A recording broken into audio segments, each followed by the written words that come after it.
Credit Union.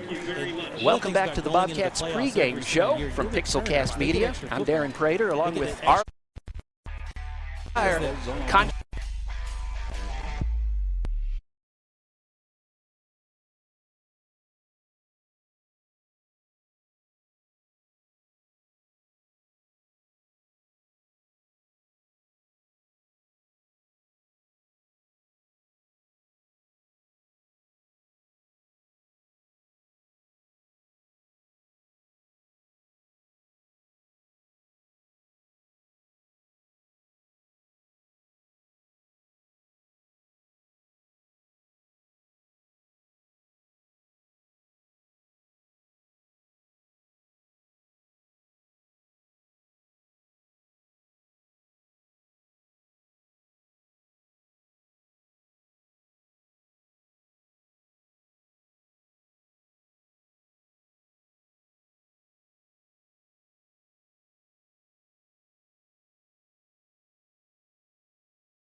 Will begin.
Good evening, football fans, and welcome to the Friday Night Red Zone on Concho Sports Network, presented by W&W AFCO Steele. I am your host, Russell Howard, and you are now looking live at the 4 West Texas football games we're featuring tonight on Friday Night Red Zone.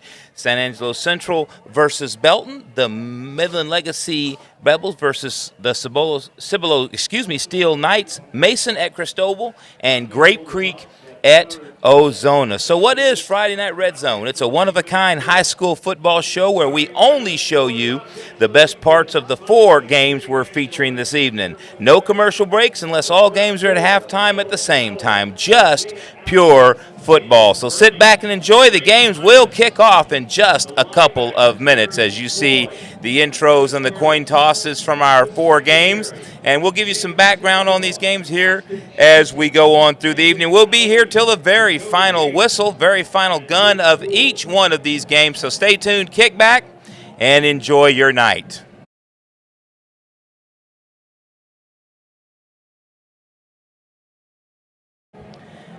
Friday Night Red Zone is brought to you by W&W AFCO Steele.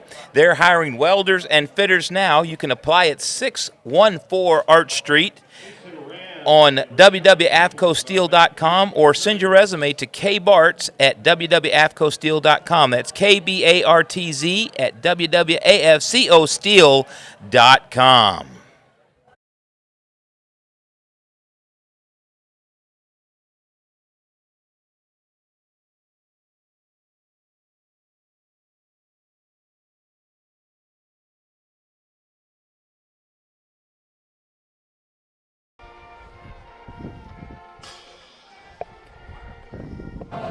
And we're going to go ahead and get you started with Central at Belton, as Central is fixing to kick off to the Belton Tigers. Let's go over there now. They just can't seem to stop a team when they really need to, but they do have big play potential. They do have big play potential, and you look at that D-line. That D-line is very young. Those linebackers, I don't think they have any experience returning from those linebacker position, but you've got that linebacker, that linebacker back there calling the plays on the defense. So you have that young, not able to recognize, and then you've got those cornerbacks that are extremely good. Shirts Landscape Company bringing you our kickoffs tonight. Chase Miller kicks it off, and it will go out the end zone, and the Belton Tigers will start at the 25, moving right to left on your video screen. And here come the Bobcats defense.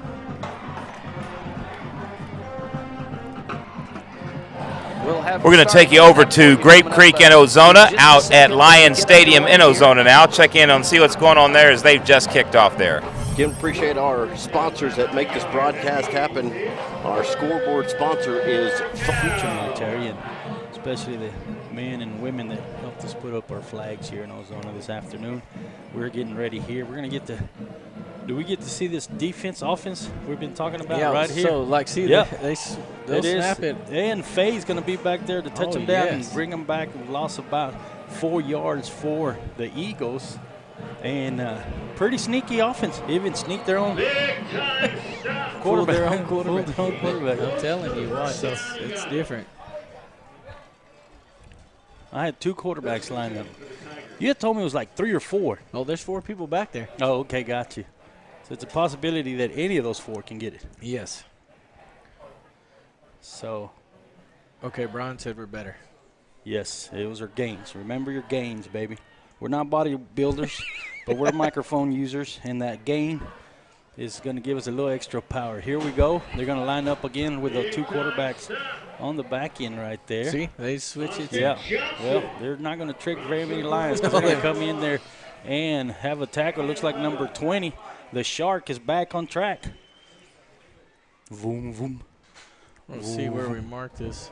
We lost 3 yards, so 3rd down and 23, deep in their own end zone. Yes. 10:48 left in the quarter here in the first quarter of football for the Ozona Lions.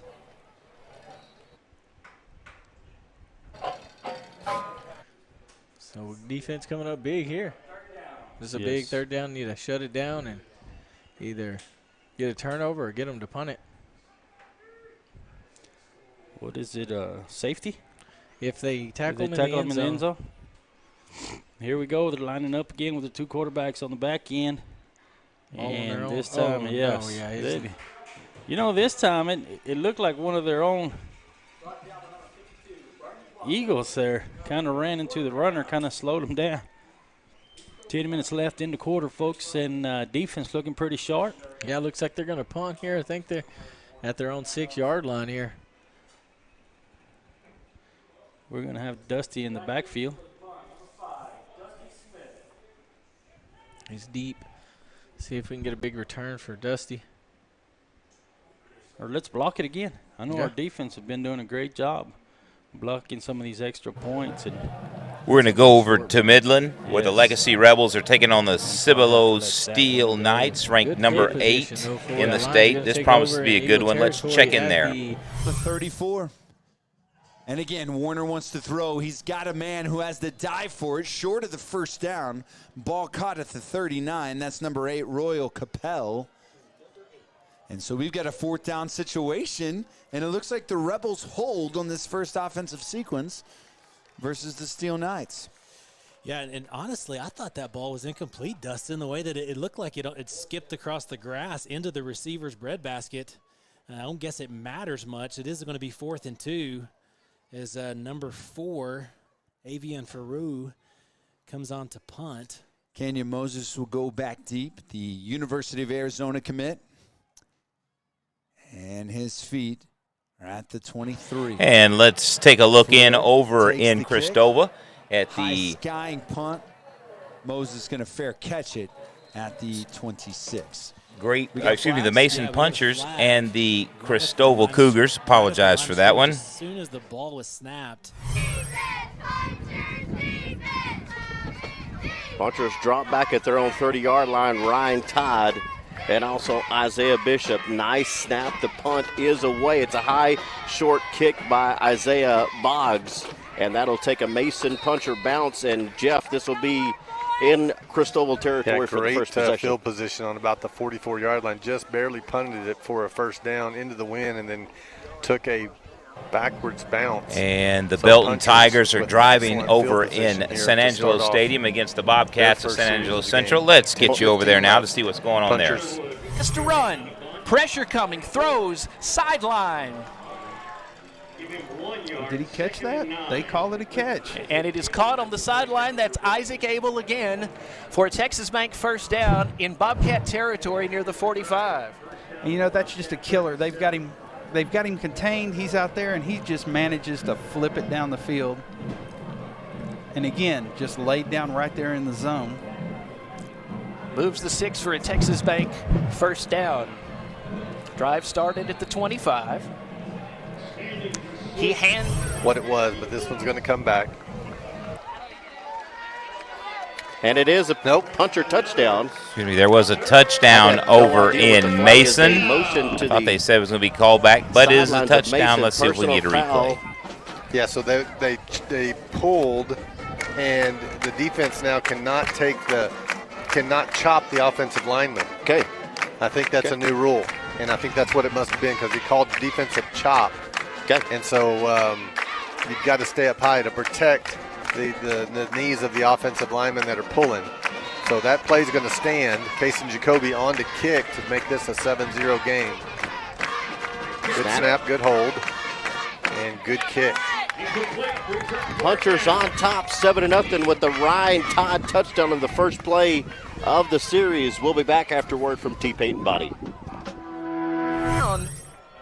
Yeah, not only can he run, he can pass. And since we don't do a lot of commercials here on the Red Zone Network, Friday Night Red Zone, we're going to go back to San Angelo, where Belton has moved inside the 40-yard line of the Bobcats. Ball is on the far hash. Single back set, 4 in the flight pattern. Brown looks to throw, trying to find somebody. Here comes the pressure. Brown, incomplete. Yes, coach. And the coach got it. Incomplete, brings up 4th down. 4th down, and that's exactly what Coach Crane wanted, was to get these guys off the field early. Nice catch there, Coach. Good pursuit on the play as well. Have not allowed him to get too comfortable in the pocket. Looks like there may And no red zone opportunities at the moment, but Ozona is driving. They will roll the dice in early. Lion Stadium against the Great Creek Eagles. Let's take you there now, see what's happening. Slade McCall. 4 more yards. We got it.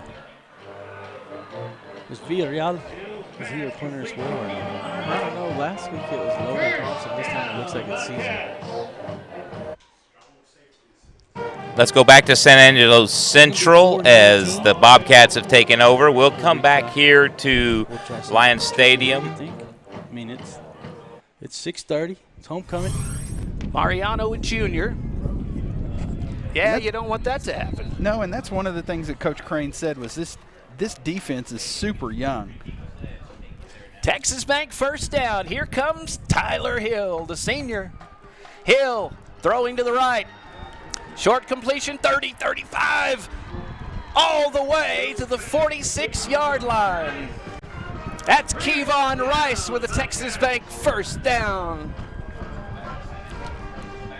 Kevon Rice, they want to get him more involved. He only had 1 catch for 20 yards last week. And Central's going to go quick offense also. This team has had problems with quick offenses. They're very fast-paced, the Belton Tigers. Handoff. Brawley across midfield to the 45-yard line. And he is still going. They are moving the pile. Look at that. 40-yard line. Oh. And the ball is on the ground. If they didn't whistle it dead.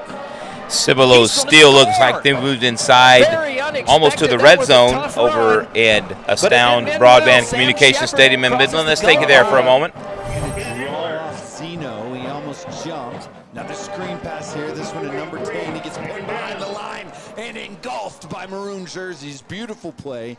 That was Jalen Cooper, another sophomore, who caught that screen and literally had nowhere to go. Had nowhere to go. Damian Johnson, the quarterback, had a blocker in front of him. He just runs right through the blocker. You don't see a cornerback look like a bull rush. Just runs right through the receiver trying to block him. Puts himself in a great position to make a tackle for a loss. I think this is the 4th third down in a row. They've converted 2. 3rd and 9 from the 33. Legacy going to take a timeout. We're going to take it with them. You are listening to Rebel Football on the Basin Sports Network. With that commercial, we're going to go back over to San Angelo Stadium. Still moving quickly. Brawley stands to the right of Hill. He's going to, nope, play action fake. Right in the seam in double coverage. Caught. That's Kevon Rice again. Texas Bank first down for the Bobcats. Kevon Rice with his 2nd reception of the night. Look at that. He threaded that needle right in there. Beautiful. Trying to get Rice a little more involved. Of course, Hill's favorite target and this another year. Pass. His favorite target has been Jacob English, and there's a catch again. That's Kevon with number 3. 2nd down and 5. They hurry up. Backs to both sides of Hill. Man in motion, handoff. No, Hill's going to run it. Spins out of a tackle. Look at Tyler Hill go. 10-5, touchdown, Bobcats. Tyler Hill spinning and getting enough room to score. He just outran everybody after the spin move. Touchdown, Central. And with that touchdown by the Bobcats of Central, let's go over to Midland, Astound Communication Stadium, and let's check in on the Rebels and Cibolo Steele the Knights. Let's see what's happening there. Came by just with their right arm out, able to knock Bailey off of his feet. 4th and short, they're going to go for it. 4th and 1, Steele wants it here. They've had the ball this entire first quarter, 6:11 to play. And Bailey's going to get it and then some. 10-5 touchdown, Jaden Bailey. 25-yard score. And Steele is on the board at first, 6-0. Yeah, Bailey just off to the right side. Steele did a great job giving him a hole, giving him and let's take a look over in Christoval. Let's see what's happening with the Punchers and the Cougars. Looked like he had it, tried to sell it, but must have bounced on the grass as he was trying to bring it in. But great coverage by Frankie there. Second and 10 for the Cougars. 7:43 will stop the clock on the incomplete pass. They'll hand it off to the big fullback, hit in the backfield and brought down for a loss. Number 51, Kason Jacoby. All over that. Sniffed that one out real quick. Loss on the play of about 4 or 5. Great play there. We want to take a moment and say thank you to all of the networks allowing us to use their feeds. The Hill Country Sports Network, Midland ISD. Punt. Thank you so much, and obviously Concho Sports Network. Thank you so much for allowing us to use your feeds tonight. Have now stalled a little bit on this drive as Kyle Albalez in the backfield alongside catcher Joyner, 3rd and long. Rolling out right to pass. Has a man incomplete. Intended over the right side for J.C. Williams. And it'll be another 4th and long here, Jeff. And obviously a punt situation for the Cougars. And a running back. Oh, they're going to give it to him. Boom. And he's going to get in for a touchdown. And the Lions will put 6 up on the board.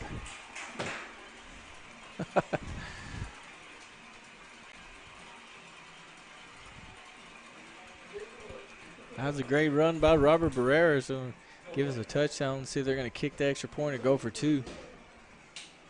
Oh, we got us some flags now, Quentin. Mm-hmm. Is that a little Quentin down there? That is. I just noticed that is my son running down there with the flags. That's the one you couldn't find earlier. That is him. That's where he's at. Maybe he's out looking for flags. Probably. Let's try it again with the big man. And he's going to get in there for 2 points. Yes, sir. Barrera with the carry. It is 2:25 left in the quarter, and your Lions move into the number 1, into the Ryan Todd with an excellent loop. Great blocking. We had a return right called and ran it to the return. The first thing he did was we apologize, cutting a little bit too late on that punt return, but you saw Mason go up 13-0 now, trying to put the extra point on the board, go up 14-0 on the Christoval Cougars. And touchdown. Kason gets his shoe on, trying to make his second extra point of the night. Frankie Boley to hold. Ivan to hold, excuse me. Good kick. Good strong kick. Let's go back over to San Angelo Stadium and see what the Bobcats and the Tigers are doing right now. Kevon Rice caught 3, and the passing was looking great from Hill, but he ended up taking it upon himself for the score. 1st and 10 Tigers. Brown throwing across the middle and almost intercepted. Oh, very close. Seth Mariano there. Seth Mariano making his presence known so far tonight. Good pressure. Good. Almost hauled that in. He got his right hand on it. It just kind of bounced around. He couldn't hang on. 2nd down and 10 for the Tigers. Watch out for Austin Johnson. Oh. Little short pass. It's tipped in the air. And they're gonna back them up 5 because that was a holding. James Burney got a hand on it, the defensive tackle. Looks like Zachary Erickson may have reached out there and grabbed a little jersey on the way in. Lennox Underwood, LJ Underwood, is hopping off the field. Oh, sorry, 77. Yeah, that's Aiden King, the senior. 205-pound senior. 3:47 left. This would be a great spot for us to get another stop. And this defense needs confidence. They got the stop on 4th down already. We'll see if they can put the stop on this 3rd and 10.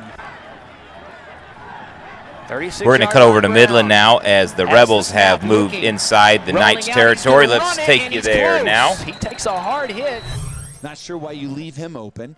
4 receiver set. We're going to flex it out to a receiver far side. A little screen, very similar to what Steele's been running against us. Now it's Colin Brazel. Yeah, Brazel doesn't get very far, but it does force the Steele defense to run from the center of the field to the sideline. So at the very least, you're trying to get this defense winded. 2nd and 10. Now from the Steele 37, they're going to keep it to Zeke Luna. Zeke, like Jaden Bailey, has had 300-yard games. Zeke a little slow to get started here, though. Yeah, just really nowhere to run. The left side of Legacy's offensive line just didn't give him any space. As soon as Luna took the handoff, he had white jerseys in the backfield bearing down on him.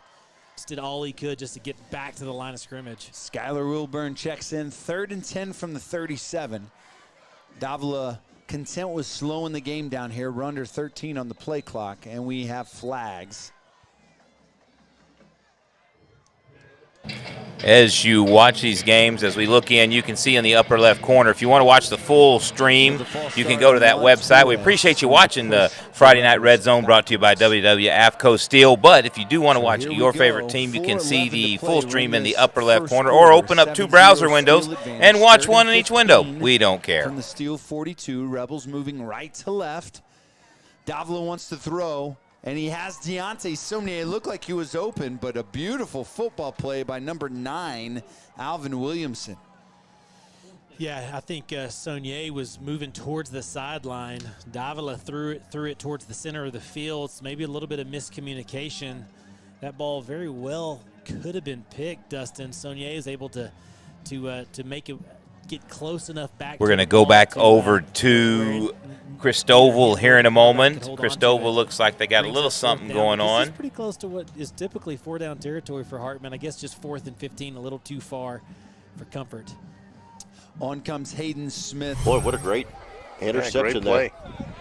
So we're going to see our offense for just the second play of the night so far, as the first series resulted in a Ryan Todd 44-yard touchdown. Punchers have scored on offense and special teams. Matthew King and Ryan Todd in the backfield. Ivan Walford under. Heavy set to the left. Pitch back to King. Matthew, the sophomore, popped hard after a spin move, but a gain of 3 yards for the sophomore. It's going to bring up 2nd down. Again, Punchers leading by 2 scores in the first quarter, midway through. Second offensive play ran by the Punchers there, and that'll bring up 2nd and about 6 for Mason. Same formation from the left hash. King in motion left to the short side. Quick pitch to Ryan Todd up the sidelines. And Todd was knocked out of bounds near a 1st down. And I believe he got it. Got it by a couple of yards there. Thank you very much to all our viewers back at home in Mason and wherever you're watching from, as we continue to try to keep our signal here and remain on the air on the Hill Country Sports Network. We are simulcasting audio only on KHLB 102.5 in Mason, Texas, and 101.7 KZZM. Thank you very much to owner Casey Ingleby. It'll be a 1st and 10 from Mason. Wofford rolling out to pass, sets his feet, has a man. That ball's incomplete, batted down by the defender, Caden Carpenter. And it'll bring up 2nd and 10. Incomplete pass will stop the clock with 4:22 we haven't checked to go in over in Ozona at Lion Stadium. The Ozona Lion, the Grape Creek Eagles 8-0. Let's take you there. I'll just look at the scoreboard because I can't count that high. Well, the only reason I look at the Lions because here at Lion Stadium, they are painted white and bright.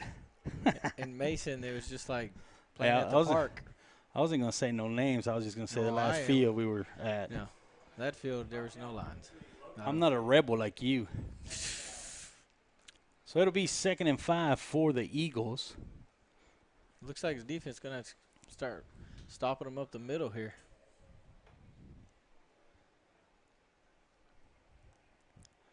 Tank. I just want the crowd to go, tank, tank, tank. Maybe they'll do it. 2nd and 5 here for the Eagles. Defense doing a great job. I mean, first quarter, 1 first down for the Eagles. I think the defense did a pretty good job. Yeah. What do you think? I think so, too. I think they did a pretty good job. We need a big stop right here and put some more points on the board. They're going to run it right up the middle. This time he's going to get hit by a bunch of lines. Yeah. He's going to think he's at a California Raisins concert because he's going to see purple around him.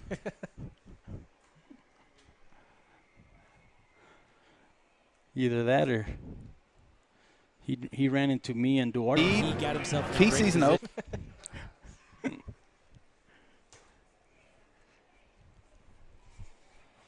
3rd and 4 for the Eagles. 10 minutes left here in the quarter.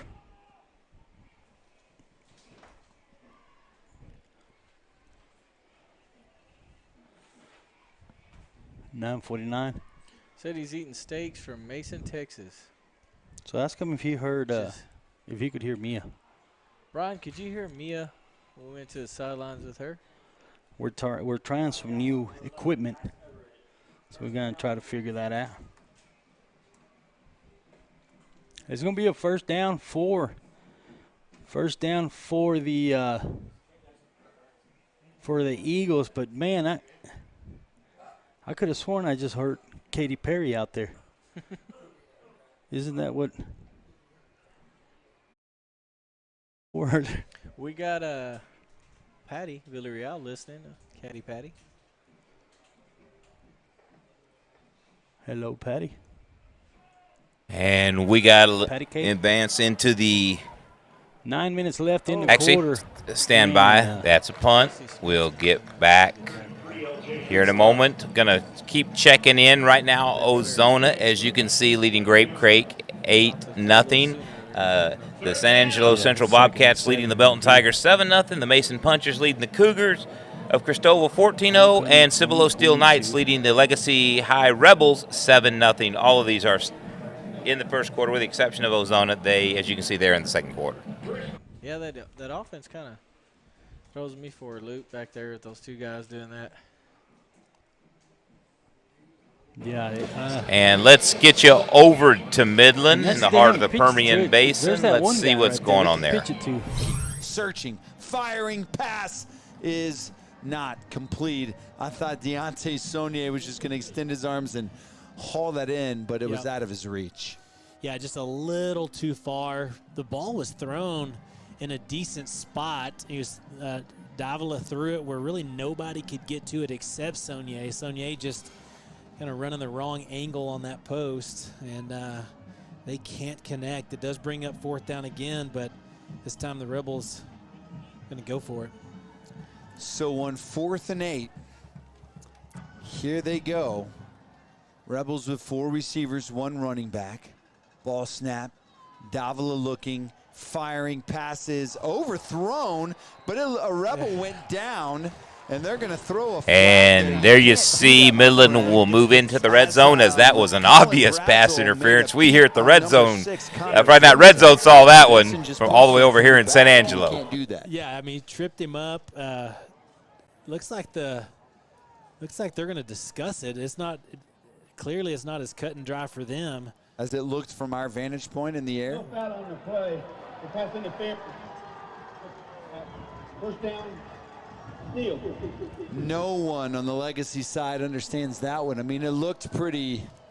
It looked pretty. Yeah, it looked cut easy. and dry. That was easy money. Yeah, I mean, I think. And as you can see, they picked up that flag. Let's go back to Ozona.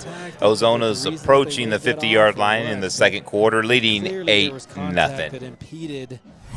At their own 46, 47-yard line, 46. Good run by Logan Fay there. Looks like it's going to be 3rd down and 1. I think they're going to mark it at 3rd and 2.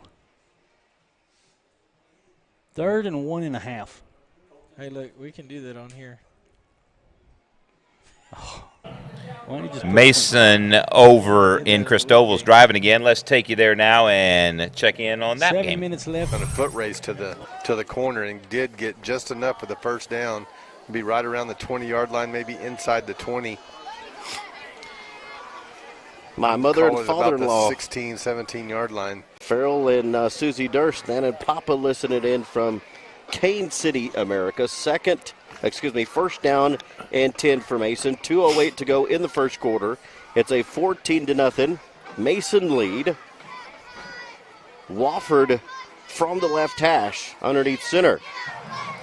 Let's go over to San Angelo Stadium. Over the left side. Just had a turnover. Let's check it out now. Turns a busted play into positive yardage. Nice job by Ivan there. His dad said that he's been playing football since he was 4. If he's built like his dad, he's strong. I'll tell you that.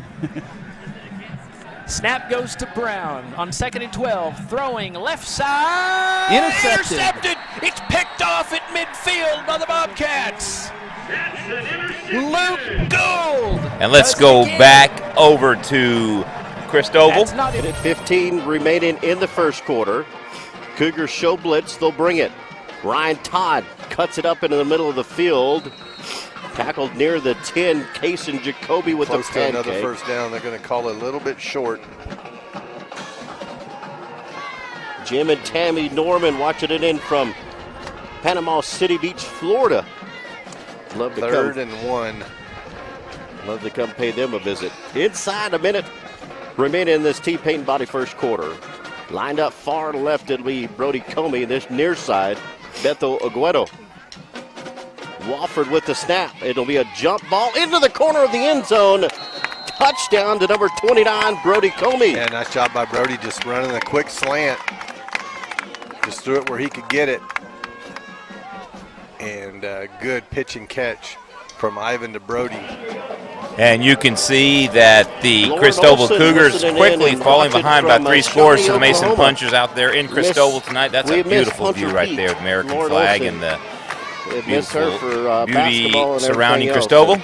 Just a great young lady. Puncher score again. Let's get you back out to San Angelo Stadium where the Bobcats are now driving. Connection. It's a 3rd and 5 here in the second quarter. You know, and you talking about conference, or not conference, district starting here in a few weeks. Whoa, nice move by Hill. Hill doesn't want to go down. Across the 40 to the 36-yard line. It's Texas Bank. First down for the Bobcats. And those games don't count as just one game. Coach Belichick always tells his players they count 1.5. They're 1.5, so because they make a bigger difference. Nice Look run. at that. Oh, Straight boy. Up the middle. He's gone. Touchdown, Bobcats. Davion Robinson makes it look easy. Touchdown, Cats. Look at this, and look at the blocking. Just went to timeout in Ozona. That's right. Looks like the Lions are driving once again, getting close to the red zone. We'll take you there when they come out of commercial, but for now you can see the replay saw that opening and took it. On that long touchdown run by the Bobcats, who surprisingly now lead 14-0. Off of Hill's hold. Good. Hey, hey, hey. There go the lights. 14-0 in favor of the good guys. In favor of the good guys. And we'll a little bit better view. Appreciate everybody watching it in on the Hill Country Sports Network, listening online, KHOB 102.5 and 101.7. Jacoby, kick away, high kick taken at the 10, dropped and then pick up. Good return for the Cougars across the 40. You know, it always happens that way. You know, it just seems just like a quick update from Astound Communications Stadium in Midland. Astound Broadband Communications. The Legacy Rebels have it at their own 43. If they get close to the red zone, we will take you there. More often than not. But a good return out to the 41-yard line. Late stages of this first quarter, Punchers up big already, 21-0. Jake Edmiston on the return. Christoval back on offense. Sun blaring right into the face of the visiting crowd. Handoff up the middle to the big fullback. Makes a move outside and finally knocked down by Ivan Wofford, but catcher Joyner. We're going to get you out to Ozona as they have now moved in the red zone. First and 10 on the Grape Creek Eagles 15-yard line. Let's take you there now. Boley was being held on this near side. Because he is known to rock the microphone. They're going to hit Logan Fay to see. Going to get a couple yards. Looks like maybe 4 yards on the carry. Especially at the Double L Ranch.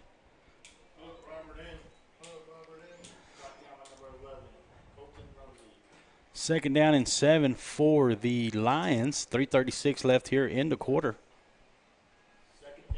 We got to punch it in there before halftime. Quick read for you. Did you know that Concho Sports Network's a Pixelcast media brand? Yes, all content you see from CSN, including these live broadcasts, is produced by San Angelo's own Pixelcast Media. There's no better way to get your story out to the world than video, and no one in San Angelo does it quite like Pixelcast Media. So if you'd like to expand your brand in San Angelo and West Texas, give us a call at Pixelcast Media, 325-486-0300. That's 325-486-0300. 3-0-0. Oh, they're going to hit Hudson in the backfield there.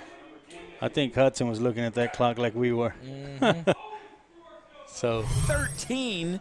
It looks like Legacy has just moved into the red zone. Let's check it out. Beautiful catch by the sophomore. And I forget sometimes that Aiden is just a sophomore. We will flip-flop back and forth between Ozona and Midland. Keep you updated on both those games. 1st and 10 from the 14. Luna again. And Luna kind of hold up there. Not a lot doing. It's up there. But it's going to be 3rd and. Snap the ball. Nope. Oh. Yes, wide open is number 11. Oh, it's going to be a touchdown. Yes.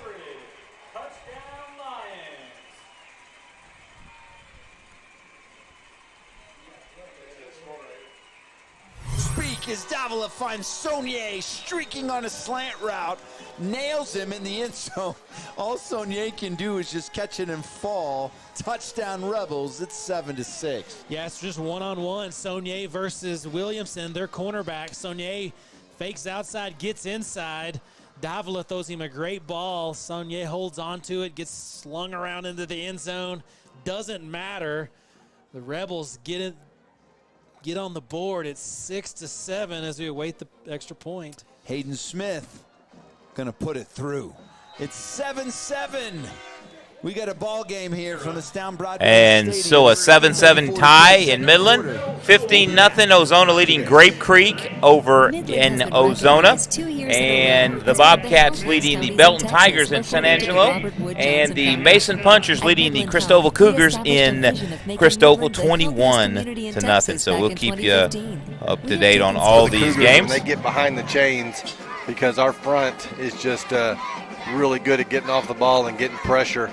So tough going here with the 2nd and long for the Cougars.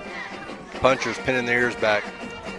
Cougars to pass, complete in the flats on the bubble screen to Caden Carpenter. Finally knocked out of bounds, but not near enough for a first down. It's going to bring up 3rd down. Coach Brent Sniffen, the head coach, says they're just trying to get better and looking forward to this road trip. Their only road game they lost. They're 2-0 at home. Hey, and you know what? A great big shout-out, congratulations to those Lakeview Chiefs. 35-21 over Lubbock High Westerners. Heck yeah. Last night. They're holding a little something this year, I tell you. Brown looks to throw, going long. Way overthrown, trying to hit Mason Rom. It's 4th down. And this is where they held them last time. Coach Sniffen said this is a really important road trip because district starts for them next week against Pflugerville. Always want to say Pflugerville. Pflugerville? But you know what? That Pflugerville team is really good. They sure are. They opened the season with a win over a different Pflugerville team. There's several schools there. And yeah, he caught a fair catch on the kickoff there. And I'm surprised they didn't throw a flag on number 4 there just for coming up and touching them. 2:14 left in the first half of football, folks. Don't forget to visit the concession stand. Well, I'm sorry. I'm not announcing. I'm on the radio. You can't visit the concession stand. Yeah. Go up to your kitchen and get you a sandwich or something. Because over here at the game, we got brisket.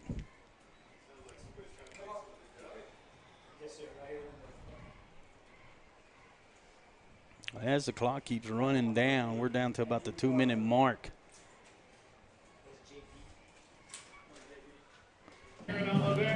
As soon as we come back from break, we'll go back out to San Angelo Stadium, with the Central Bobcats. Faced the Belton Tigers on a 4th down. 9. And the Tigers are going to go for it. There's a throw, and it's overthrown. He had a man wide open.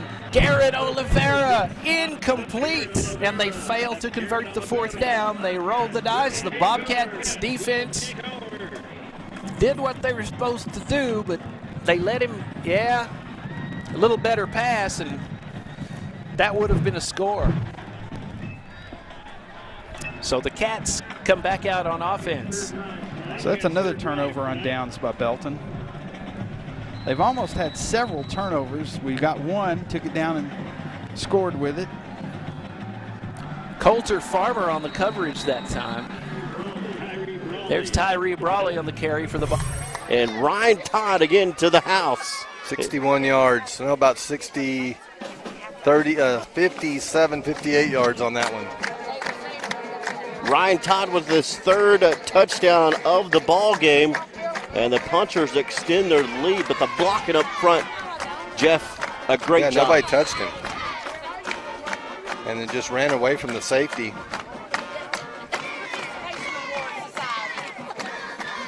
Casing plenty of time, getting his shoe on. Sun finally starting to set in Christoval. Jacoby for the PAT. Kick is up. And it's no good. Wide to left for Jacoby. So Jacoby with the point after attempt a little wide.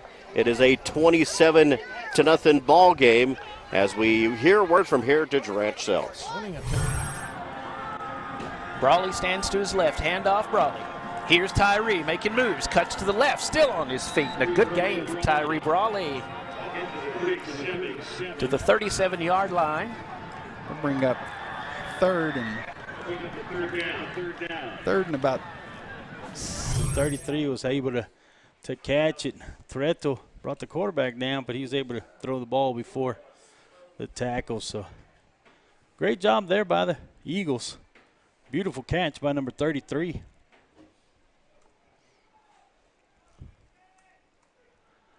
As they get ready here, number 24 on the carry. He's going to make some moves. He's going to take it to the outside. And we're going to get you over to San Angelo Stadium where something fixing to happen.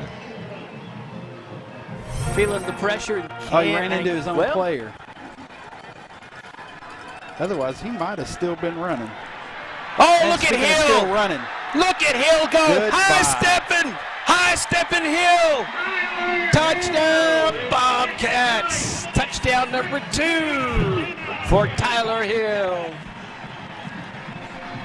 How about that?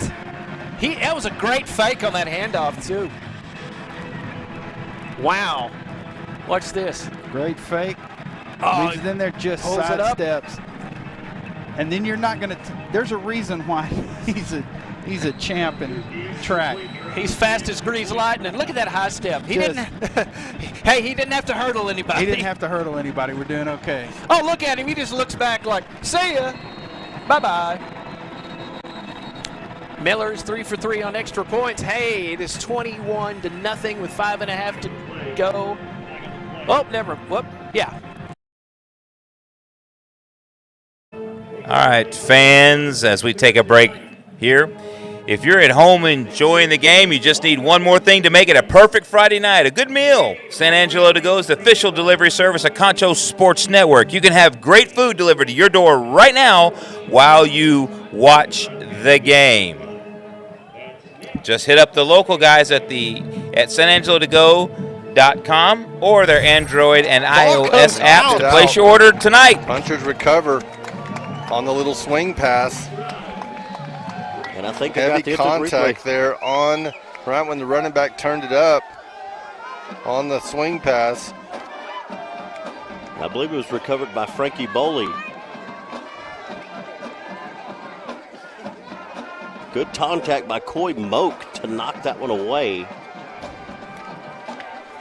And Jeff, the punter's back on offense. At their own 49. The sun has set. Thank you, Lord. What a beautiful sunset, though, it here is. in Christoval. Minus the windmills that we Yes. see in the distance, but the wind turbines. 1st and 10 for Mason. High snap, play action. Ball complete on the near side to Comey. Comey up the sidelines. Brody Comey, one man away, tackled at the 20. And that's a play we haven't seen very often on the nice bubble job screen. there, and good blocking out front. Lineman out in front. 2 linemen downfield, blocking. Brody up the field. Not getting it down there that deep. Chase Miller scored the winning field goal against Montwood. Almost got the winning field goal in overtime last week, but Cooper scored and won the game. Look out. Down the sideline, 30, 20, 15, 10, 5, and the Bobcats allow a touchdown. That is a touchdown for Mason Ram. Good catch, and just down the sideline he went. And the Belton Tigers are back in this ball game.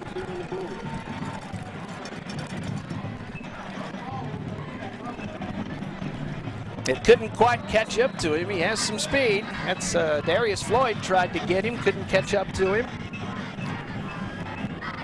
As well as Seth Mariano giving chase to Mason Ram.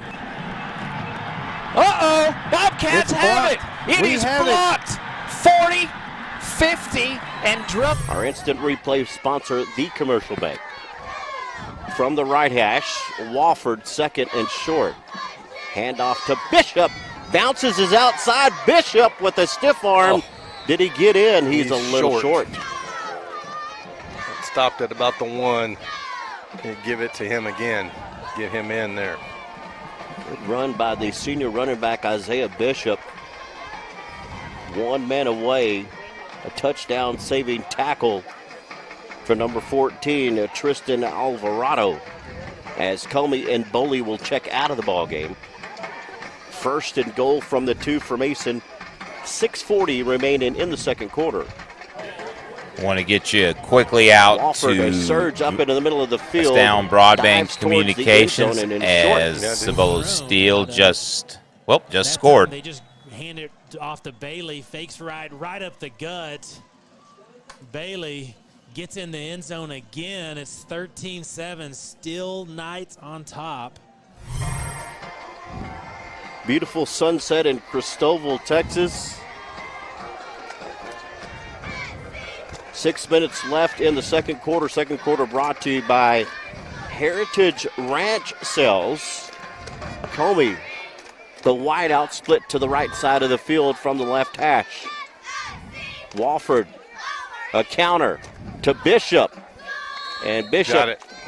into Close, the end but he zone. got in on the 2nd effort right there. Got in there, put the ball out, and got in. And you can see the Mason Punchers are really taking control of this game in Christoval, now leading 33-0 All pending the game is the on the other end of the field, and nobody's watching the clock. And they got about 5-6 seconds off of that clock, but it is stopped. But a great job by Isaiah Bishop finding his way into the end zone. 33-0 with Kaysen on to kick again.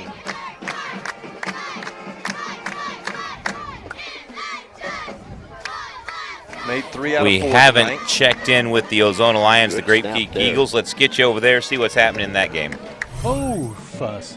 And the Shark looked like he had it, but he decided to dunk it down. And 2 seconds left. Yeah, 2 seconds left on the first half here.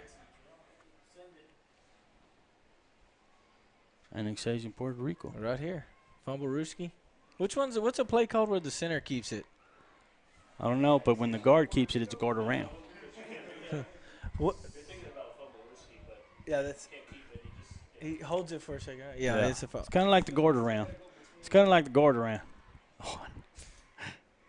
There we go.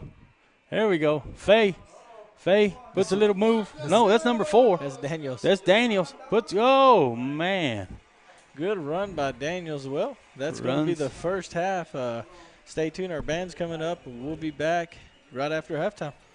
All right, let's go back to San Angelo as it looks like Ozona Great Creek's going to go to halftime. If you want to watch Concho Sports Network games on your TV live in high def, install the Concho Sports Network Roku or Amazon Fire TV app. Watch it in style. Just search Concho Sports. Hill fakes the handoff, throwing right, ball caught.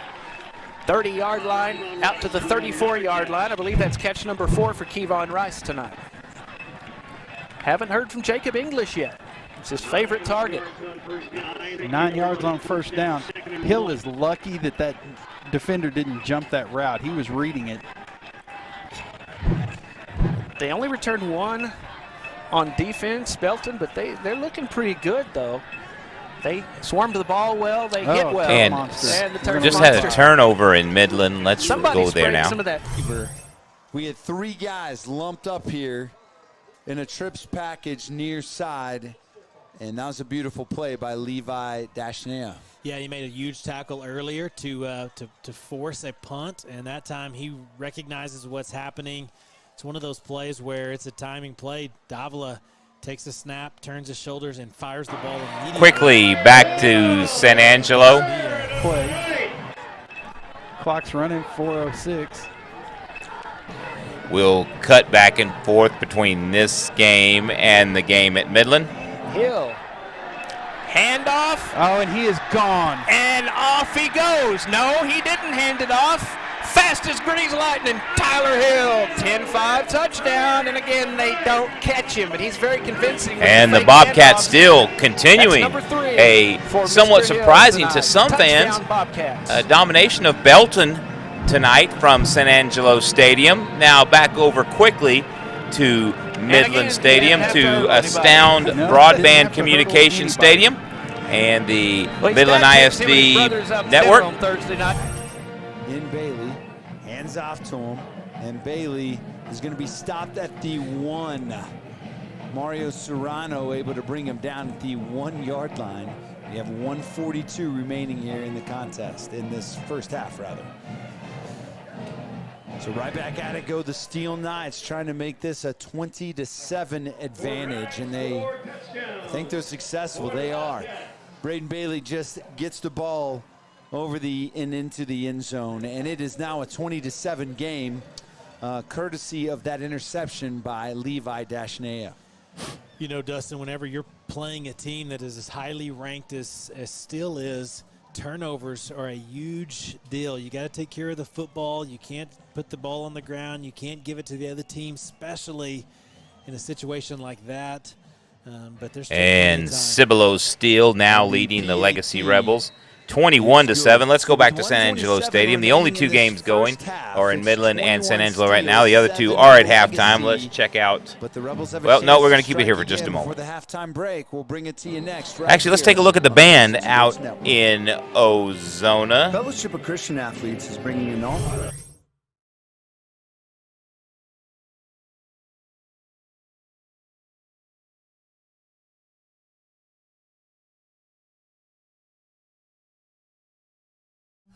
Tonight, here's Chase Miller. Oh, and he bobbled it. And it hit Rayshawn Peoples. But you know what? We're going to get the penalty because it went out of bounds.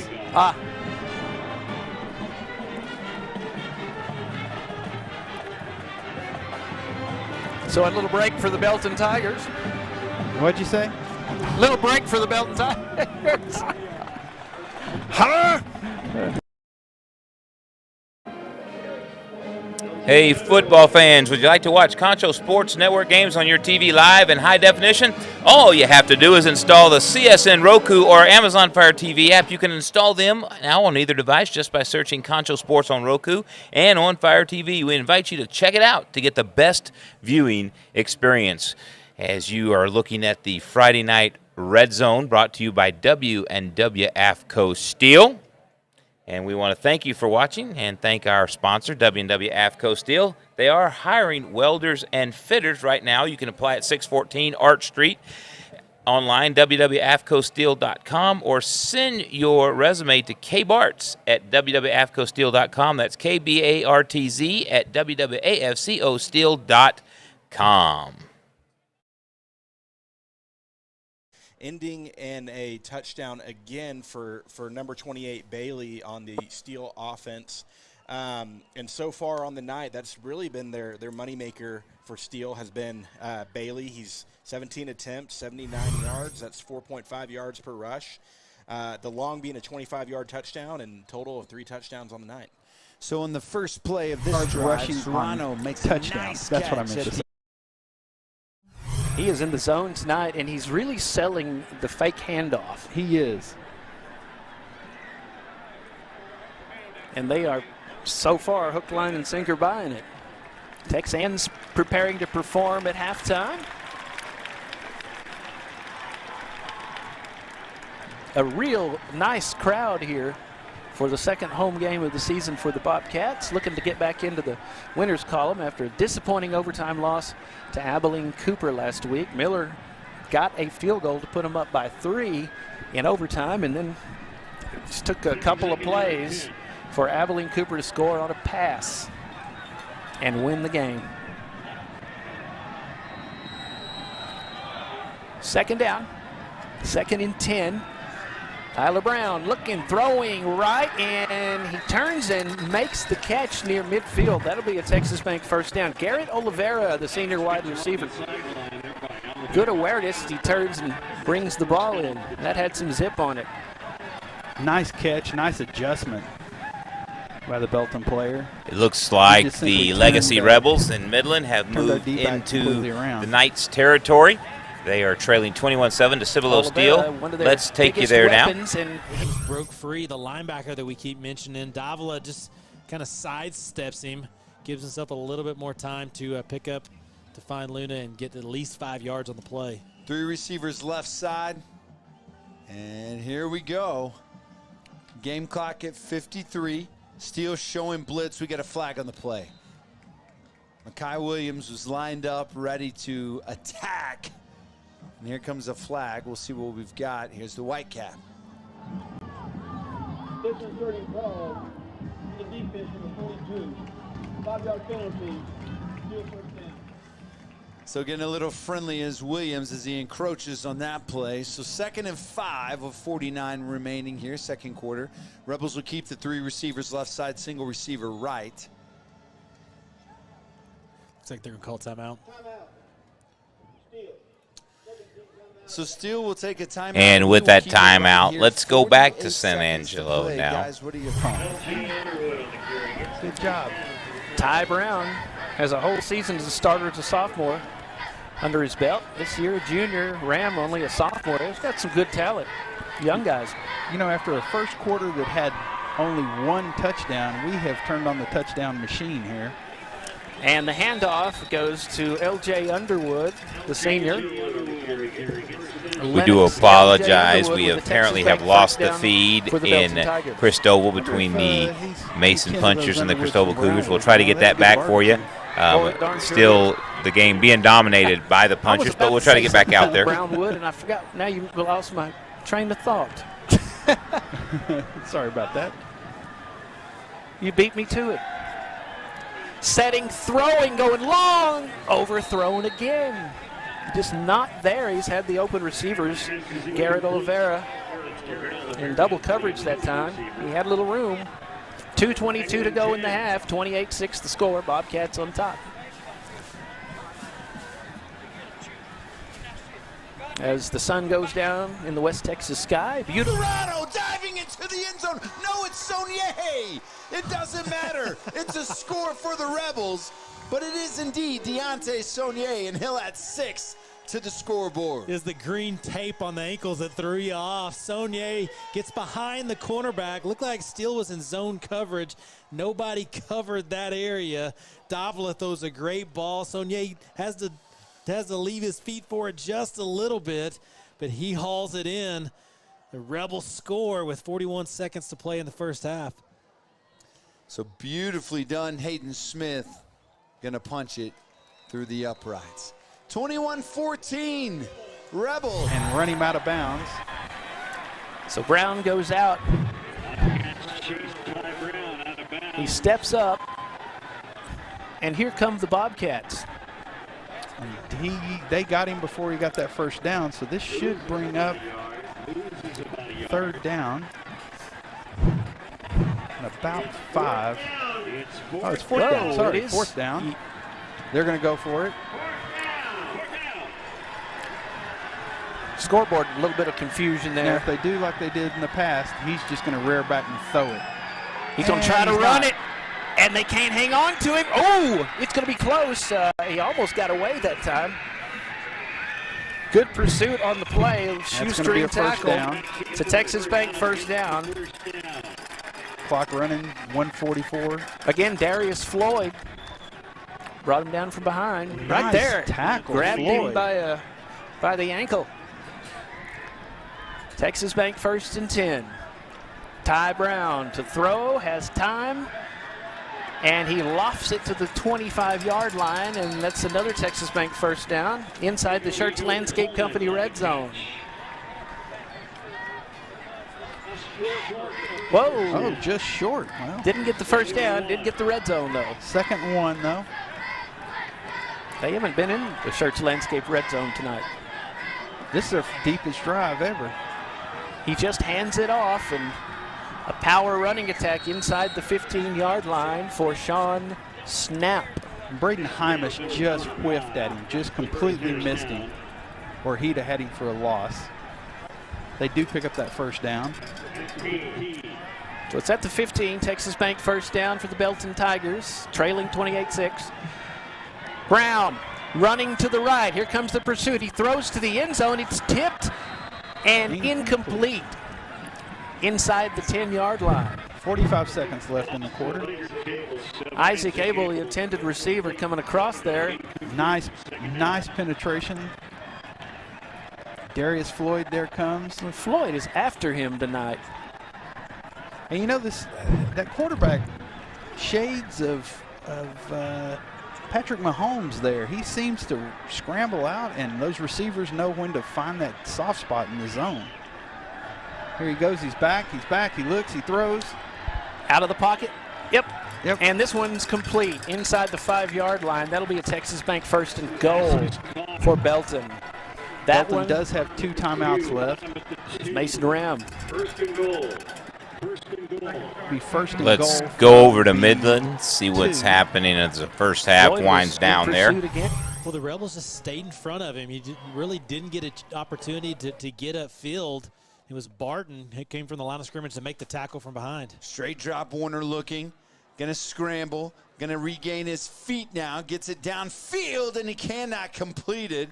Great coverage by Angel Sanchez here near side. He wanted Joe Perez, pass incomplete. Flag on the play. So we will await the flag. 10 seconds left here in this first half. Steele by a touchdown, and this has been all it was billed to be so far. 21-14. And we await the call here, guys. Any thoughts? Well, with 10 seconds left to play, well, here we go.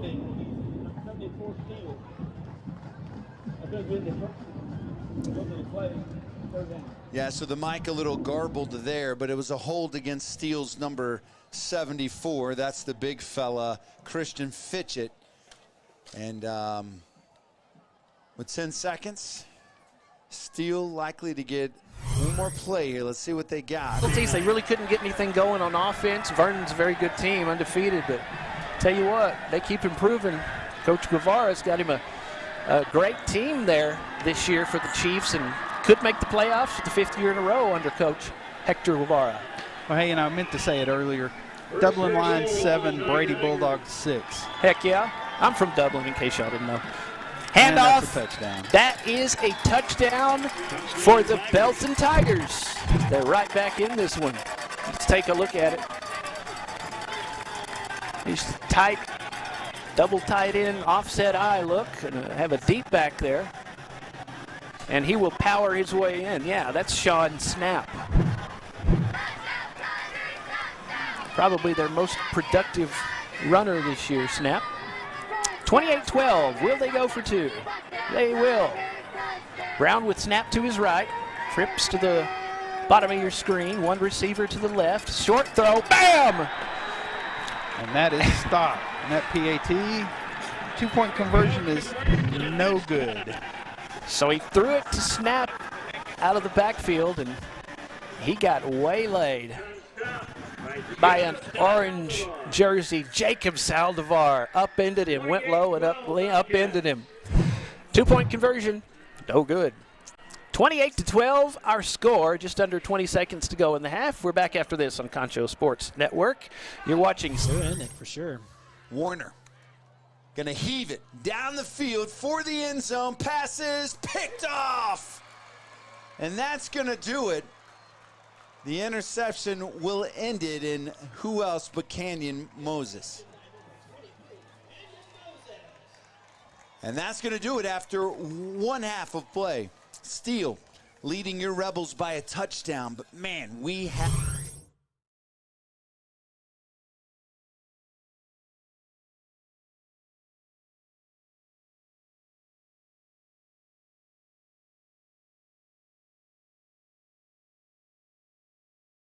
And we are back at San Angelo Stadium, just under 20 seconds to go. Central Bobcats football presented by First Community Federal Credit Union. Kickoffs tonight brought to you by Shirts Landscape Company, as Slade LeBlanc will kick it off for the Belton Tigers. And they're back in this one. 2-point conversion, no good, though. It's 28-12 Bobcats. Fuentes watches that ball bounce. You know, he's going to bust one loose. He will. He's going to bust one loose here pretty soon. And he did, except for a penalty, but he'll get one legit.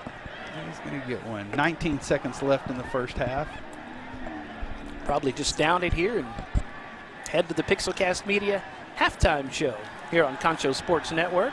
So the Wall Hawks are playing the Peaster Greyhounds. Greyhounds are up 9-7. Oh, man. Hard for me. The Brady Bulldogs. Brady Bulldogs. I was going to tell you, Dublin was playing them. Oh, man. The night of my dad's visitation after he died, and the players wrote "win for Prater" on their tape. Oh, that's awesome. And they won, so that was cool. The Dublin players. And that's going to take all 4 games to halftime.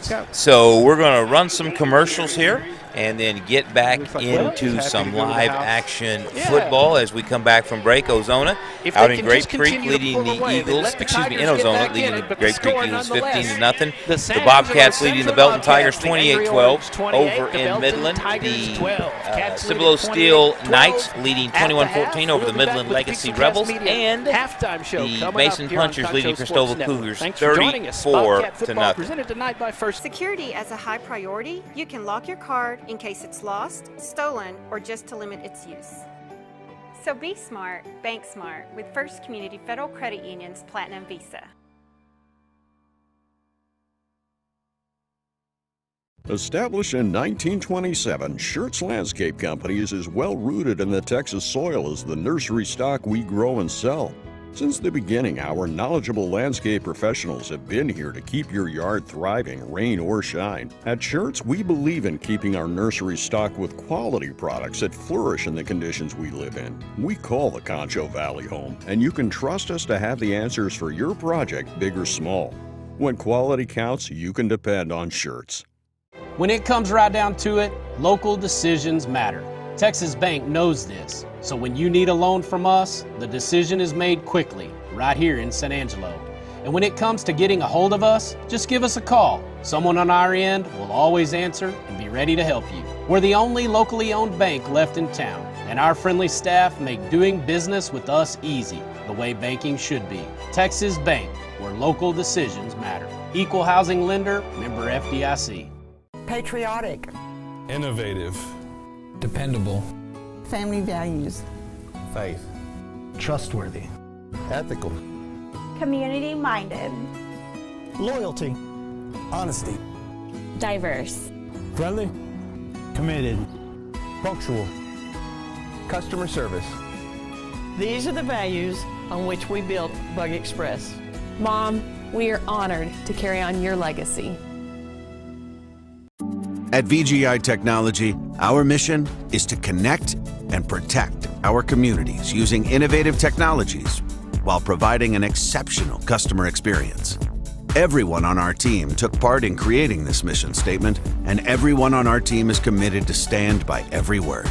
So for your home and office internet, security, cameras, and smart technology, call on your neighbors at locally owned VGI. VGI, to connect and protect.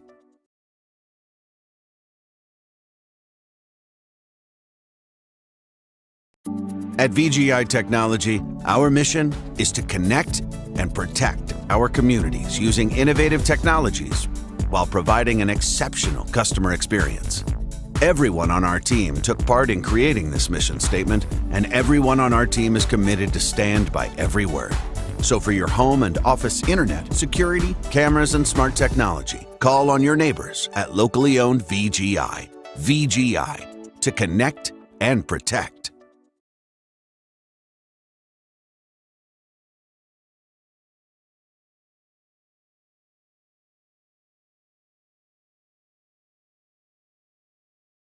At VGI Technology, our mission is to connect and protect our communities using innovative technologies while providing an exceptional customer experience. Everyone on our team took part in creating this mission statement, and everyone on our team is committed to stand by every word. So for your home and office internet, security, cameras, and smart technology, call on your neighbors at locally owned VGI. VGI, to connect and protect. W&W AFCO Steel is one of the largest fully integrated fabricators of highly engineered structural steel components in North America. We're now hiring welders and fitters for our San Angelo division. Come join our team and apply at 614 Arch Street or www.afcosteel.com, or send your resume to Kelly Bartz, kbartz at www.afcosteel.com. First Community Federal Credit Union's Platinum Visa is a giant of a credit card.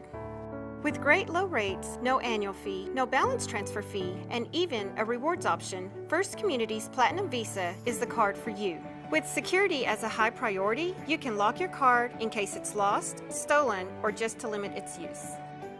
So be smart, bank smart with First Community Federal Credit Union's Platinum Visa. Established in 1927, Schertz Landscape Company is as well rooted in the Texas soil as the nursery stock we grow and sell. Since the beginning, our knowledgeable landscape professionals have been here to keep your yard thriving, rain or shine. At Schertz, we believe in keeping our nursery stocked with quality products that flourish in the conditions we live in. We call the Concho Valley home, and you can trust us to have the answers for your project, big or small. When quality counts, you can depend on Schertz. When it comes right down to it, local decisions matter. Texas Bank knows this. So when you need a loan from us, the decision is made quickly, right here in San Angelo. And when it comes to getting a hold of us, just give us a call. Someone on our end will always answer and be ready to help you. We're the only locally owned bank left in town, and our friendly staff make doing business with us easy, the way banking should be. Texas Bank, where local decisions matter. Equal housing lender, member FDIC. Patriotic. Innovative. Dependable. Family values. Faith. Trustworthy. Ethical. Community-minded. Loyalty. Honesty. Diverse. Friendly. Committed. Punctual. Customer service. These are the values on which we built Bug Express. Mom, we are honored to carry on your legacy. At VGI Technology, our mission is to connect and protect our communities using innovative technologies while providing an exceptional customer experience. Everyone on our team took part in creating this mission statement, and everyone on our team is committed to stand by every word. So for your home and office internet, security, cameras, and smart technology, call on your neighbors at locally owned VGI. VGI, to connect and protect. Bought their first home, And and it a couple looks babies like- later, their second. So we'll tell you all about On the line. Looks like the Ozona Lions and Grape Creek Eagles, excuse us, the technical difficulties for a moment, are back in play, and we'll keep it here. They are the only one out of halftime. Looks like the Mason Punchers and Christoval Cougars So will it's be gonna be back second next, and but we'll 16 keep you for updated, your and we'll keep it Lions. here on Ozona and Grape Creek from Lion 11 Stadium minutes left in already in the beautiful quarter. Ozona, Texas.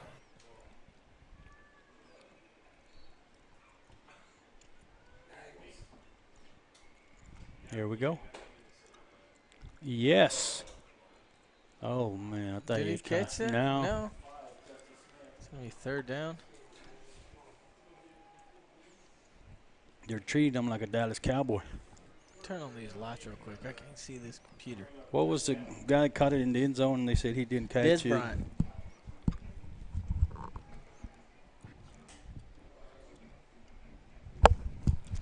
Okay. It's going to be third down and 16. Going to need a big play here. We got it coming right here. Look at this. Watch this. Watch this. Dusty makes a couple of moves. Oh. Got to get back to maybe the original line of scrimmage. Going to be fourth down and 9. Did you get my gun, Ruben? No, I'm the one that brought it. Oh, you threw it to him? Yeah. I brought it from Acuna? Mia's Paleta Cart. I seen it in the office. They had all kinds of candy.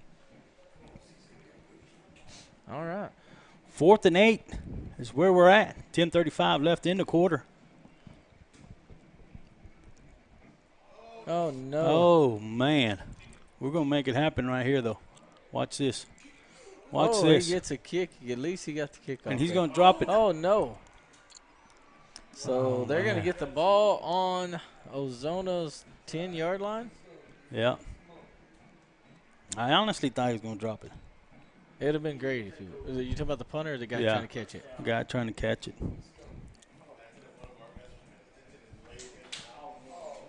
So it'll be 10 minutes, 20 seconds left. It'll be 1st and 10 for the Eagles in the Lions' 10-yard line.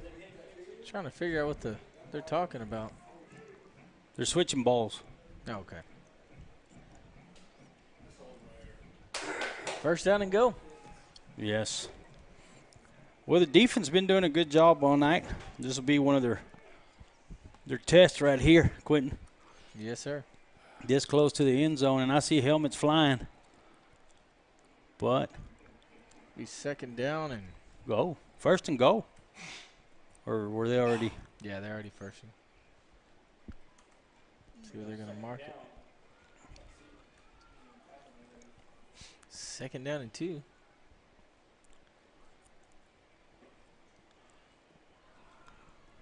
Let's see if we can keep them out of the end zone here. 9 minutes left. 9 minutes and 40 seconds left here. 2nd and go.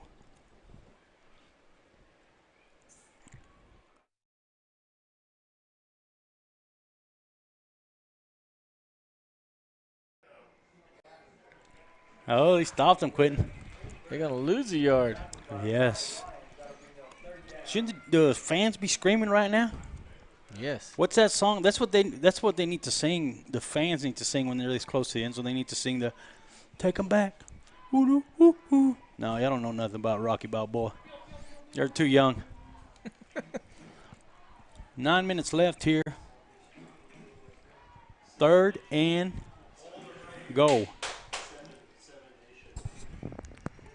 3rd and go. 3rd and go right here. Big stop. And there. Oh, man. Dusty comes in. Brings them down.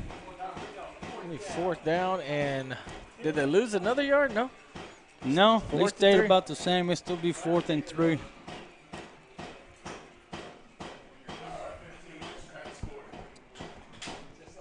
$8:25 left in the quarter.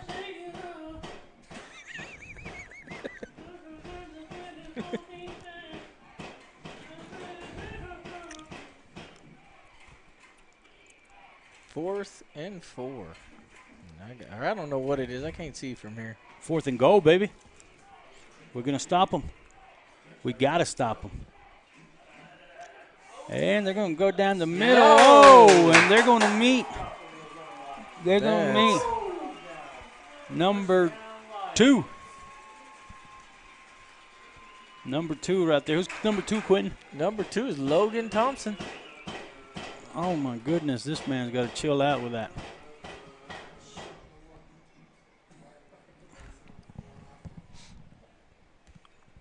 First down and 10 from Ozona's own 2-yard line. 7:58 left in the quarter.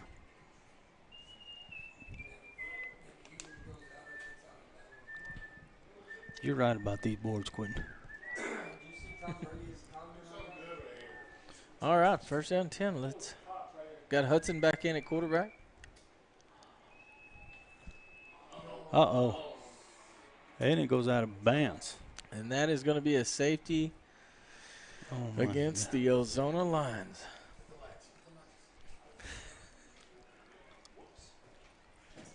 And we will kick off to him. I don't know what happened there, but they scored. It wasn't what we wanted. And it looks like Mason and Christoval is about to get underway in the second half. We'll cut over there. Midland Legacy and Cibolo Steele are still at halftime, and the Central Bobcats of San Angelo and the Belton Tigers are still at halftime as well.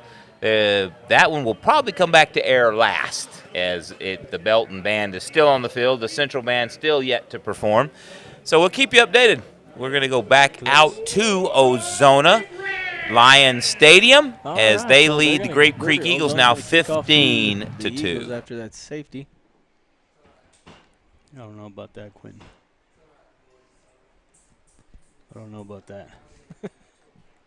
I don't know what happened there, but they busted that play up. I quit right now. Thank you, folks, for 2 wonderful years of broadcasting.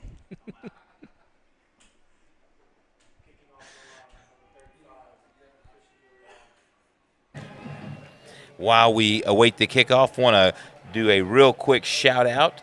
If you're at home enjoying the game, you just need one more thing to make it a perfect Friday night, a good meal, and it's still time to get you one. San Angelo To Go is the official delivery service of Concho Sports Network. You can have great food delivered to your door right now while you watch the game. Just hit up the local guys at sanangelotogo.com or their Android and iOS apps to place your order. Now I'm getting hungry. Hold on.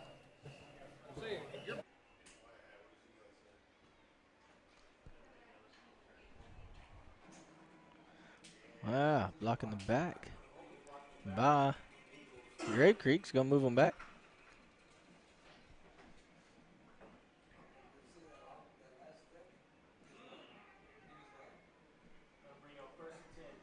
So it's going to be first down and 10. I already got it up there. All right, 7:48 left in the third quarter. Ozona still winning 15-2.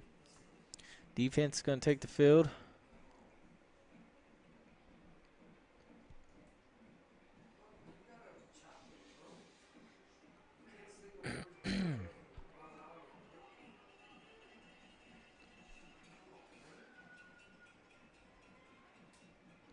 They're going to pitch it out here to the left.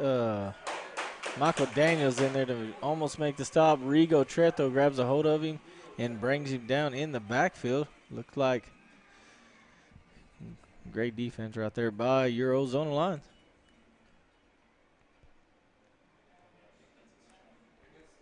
Second down and 13 to go.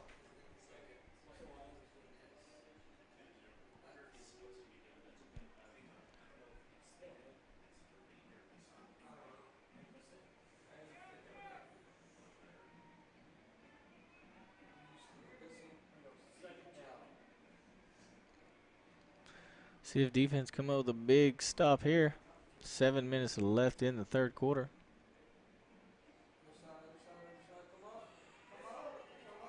Brigo had a hold of him way in the backfield. I thought we were going to get a holding call, but we did not. So it's going to be third down and 11.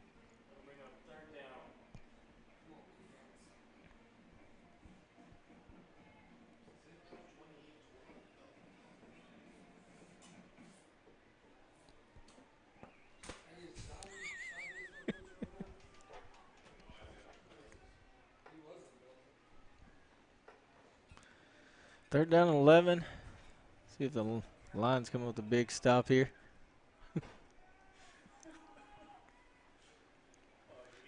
Here they go. They're going to, yeah, he's going to pass it.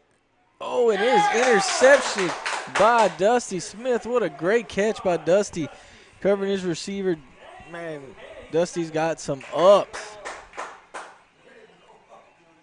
I did not see that coming, that receiver out there, and good thing Dusty did because he jumped all over it. So 1st down and 10 for your Ozona Lions. About 37-yard line.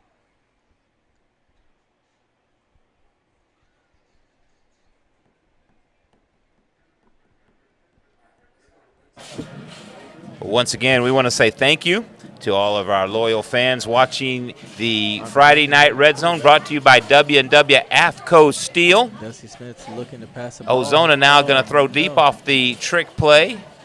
He got hit. And it looks like Mason and Christoval about to come back from halftime. Mason leading there 34-0. Cougars have a big mountain to climb if they want to get back in this. And, of course, Legacy High School and Cibolo Steele High School still at halftime.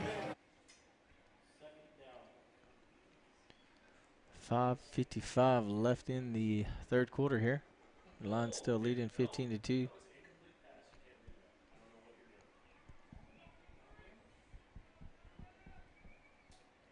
They're going to give the ball to Logan Fay. He's going to break a few tackles and going to get to about 3rd down and, let's see here. 3rd down and 4. So good run by Logan Fay there.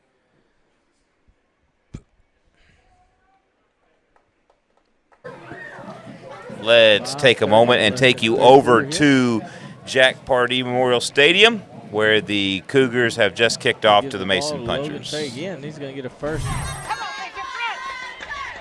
Bishop reverses his field, still on his feet. Bishop breaks about 4 tackles and finally great effort down to the 35. And you have a run, a return like that, a lot of times you have a penalty, a block in the back or a hold or something, and nobody blocked in the back or held. So good job by the return team staying disciplined and trying to get in the way for Isaiah as he got it back out about the 35, 36-yard line. Puncher start 1st down and 10.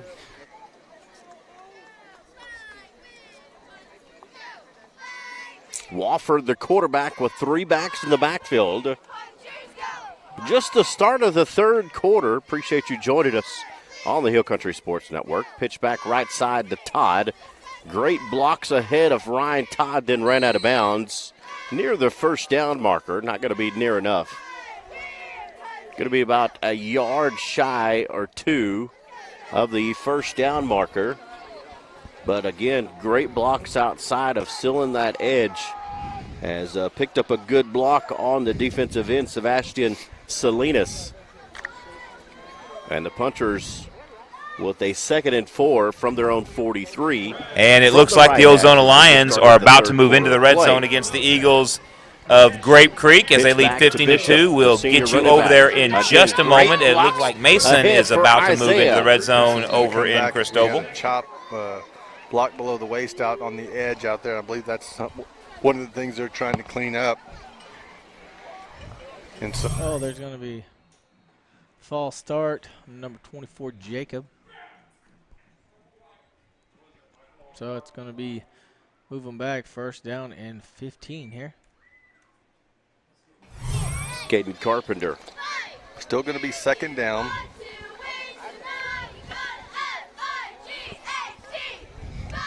Nice evening as the sun had set here in Christoval. Beautiful sunset. Yeah, it is. And wind continues to blow out of the northeast. 2 wide set at the bottom of your screen. Boley and Comey on 2nd and long for Mason. Fumbled snap, and Wofford has to fall right on it. Want to give a special thank you to the Hill Country Sports Network at hillcountrysports.net for bringing us the Mason and Christoval feed tonight. Looks like Christoval has just taken over the ball from Mason. Arms of the Cougar defender. The punchers with their first turnover of the night. Going to have to play defense here. Christoval's best field position of the night, Justin, as they take over on about the 33-yard line. Let's see how the defense responds against this Christoval offense. Kyle Albalez in the gun. High snap. Hand off over the right side. Hit in the backfield by Ryan Todd and then driven backwards was number 35, Manuel Rio.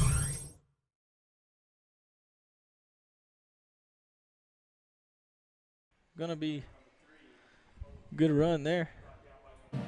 And while we're here in Ozona, I want to say thank you to the Ozona ISD, OzonaLions.com, for allowing us to use their feed for the Friday Night Red Zone, brought to you by W&W AFCO Steele.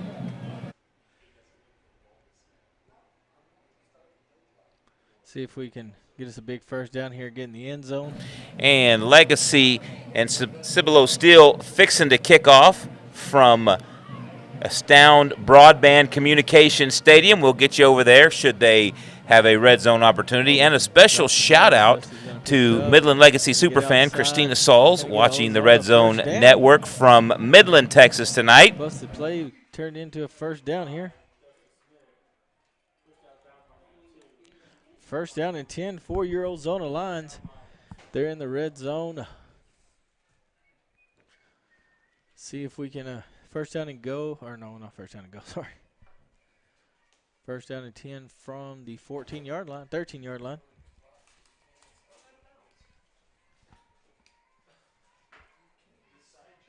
Looks like Dusty's going to come in. A quarterback. Yeah, I think that's Dusty. I'm back. I'm done with my gum.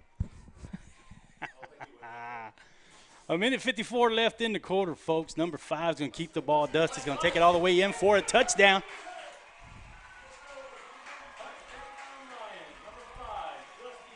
Dusty Smith grabs that ball and takes it in for a touchdown. For a good, what was it, 15 yards? Yeah. 13 yards for a Lions touchdown. Oh. Let me see. We got 21. Sorry, I'm trying to. Minute 47 left here in the third quarter. Let's see what else we can get going here for the Lions. Looks like they're going to go for 2.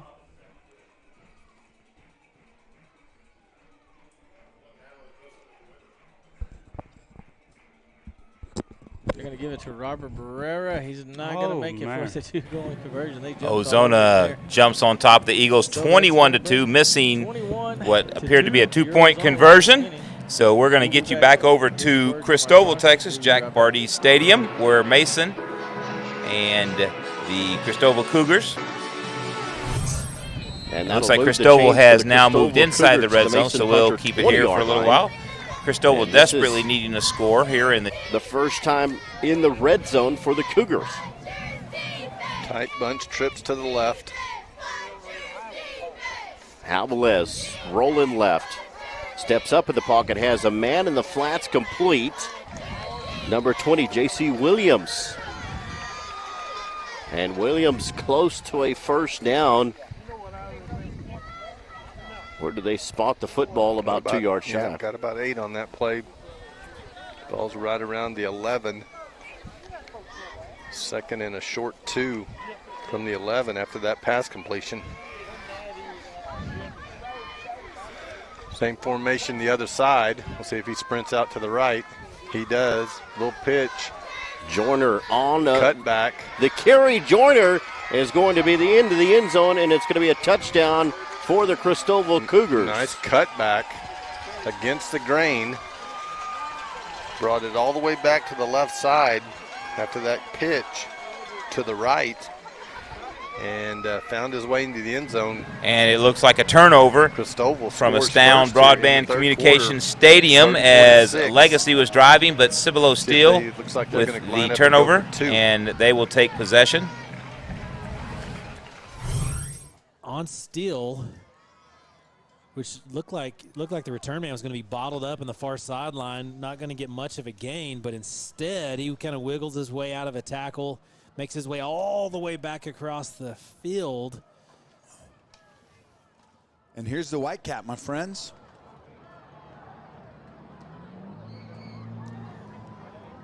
And it is going to go against the Steele Knights. And so backwards they go. So Steele kind of hit by some penalties in this one. Yeah, I mean, they've done pretty well. I mean, it's been a relatively clean game, but when we kind of look at them overall, we see that Steele has won the penalty battle, or I guess has lost it, if you want to talk about the amount of yards they've given up. But I mean, on that play with 15 yards back, they've given up 4 for 45, and then as opposed to Legacy's only 2 for 20. Yeah.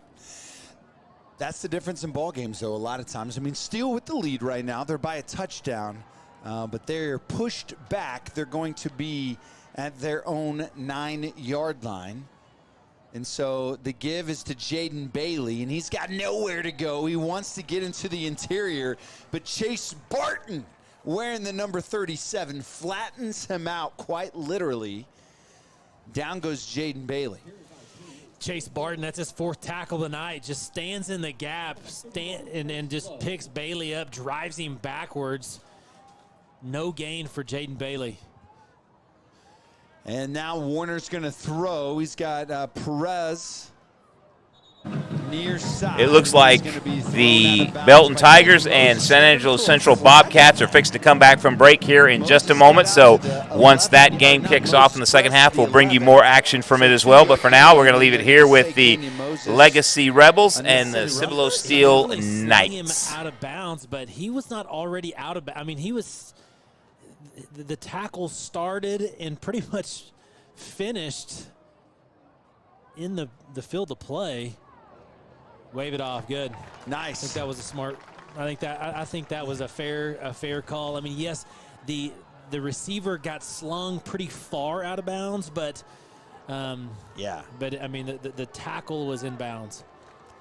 So here we go, 3rd down. I'm not sure how many 3rd down Steele has been into tonight, but it has been insane. Yeah, this makes it their 11th 3rd down of the night. They've only converted 40%, so this is a great place to make a stop. And they go middle of the field with their workhorse. Didn't get it. Jaden Bailey, and he doesn't get it. That's exactly right, Luke. And we would be remiss if we didn't also say thank you, Midland ISD Sports, for letting us use your feed here on the Friday Night Red Zone, brought to you by W&W AFCO Steele. He was down short. 1st down it is, left to right. Steele in business here by a touchdown. Warner with pressure coming is going to step up, go middle, tries to cut back, and he gets hit. And he's got 1, 2, 3, 4 maroon jerseys just flatten him out. Jesus Robledo in there, Trace Lowe in there, Chase Barton in there. And then a new Rebel, number 46, Camden Minahan. So 2nd down and 9, Warner scramble will give him a yard. In case you've been joining us, this is a Rebel, or you've just now been joining us, this is Rebel Football. And let's get you over to San Angelo Stadium as the Belton Tigers are about to kick off to the San Angelo Central Bobcats. He's good at intercepting footballs. The Shirts Landscape Company kickoff gets the 3rd quarter underway. Bobcats will get the ball first as they deferred to the second half. You're ready to play some more football here at While we have a moment, let's let you know about the Concho Sports Network apps. You can watch all CSN games on your TV live in high definition. All you have to do is install the CSN Roku or Amazon Fire TV app. You can install them now on either device just by searching Concho Sports on Roku and Fire TV. We invite you to check it out to get the best viewing experience. Here we go. And that's a run from Tyree Brawley. Brawley, some strong running in the first half. It was Javion Robinson that scored the only touchdown that didn't have the name Tyler Hill attached to it.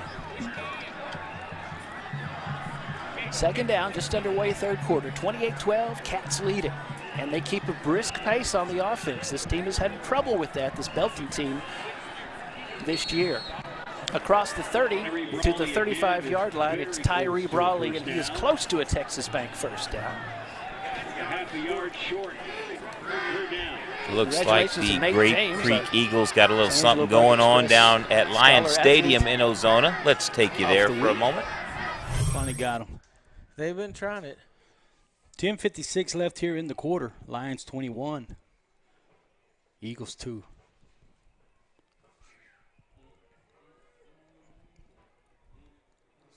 Still a good crowd here at Ozona. Yeah. Lions Stadium. Grape Creek's not that far away. Got a couple of fans over there. We got some cousins playing against Cibolo Steele had a long pass inside the 10-yard line of the Legacy Rebels, but they had an ineligible man downfield, so they will back it back up and scrimmage from their own 40. Looks like they're going to march it back to the 39-yard line, and if they move inside the red zone, we'll take you back there. So, can you tell us a little bit about this open house tomorrow, Quentin? You got any info for any fans that coming in from out of town? Or Yeah, they're going to start. I think the ribbon cutting starts at 10, and then touring for the open house is at 9 for the ribbon cutting, and open house and touring is at 10. And then they're going to have the dedication of the stone by the Masonic Lodge at 1 o'clock in the auditorium. In the auditorium. So if you want to come check out the new school, folks, tomorrow's the time to do it. Yeah, they're going to be anybody listening out of town or at home. I think Miss Perner's class is going to be giving the tours. Okay. Is that how you say it, tours? Yeah. There was a country song called The Great Tour, the Grand Tour. Remember? 9:30 left here in the quarter. Lions 21, Eagles 2. It'll be 2nd and 12 for the Eagles.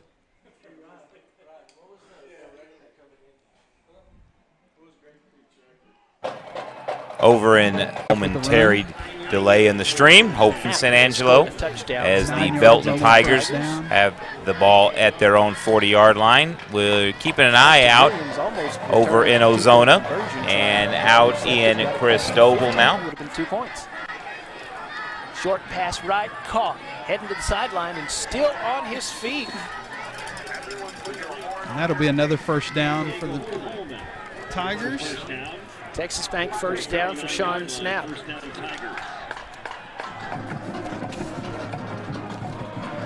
Good performance, huh? Extra loud with more than one band here tonight.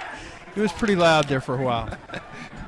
That Belton band was loud. Hey. It was warming up right in front of us. It was loud. If it's too loud, you're too old. I must be too old because that was loud. They're going to try to pass it. Oh. I think they had a little miscommunication there, but the Lions are going to take over on downs. I think he was throwing it to Coach Cruz. But Coach Cruz See if he's didn't got some catch hands. it. Have they thrown the ball all night, Quentin? Is that the first time they've No, thrown they've it? thrown it a couple times, but not much. Like, that's the 4th time maybe they've thrown it.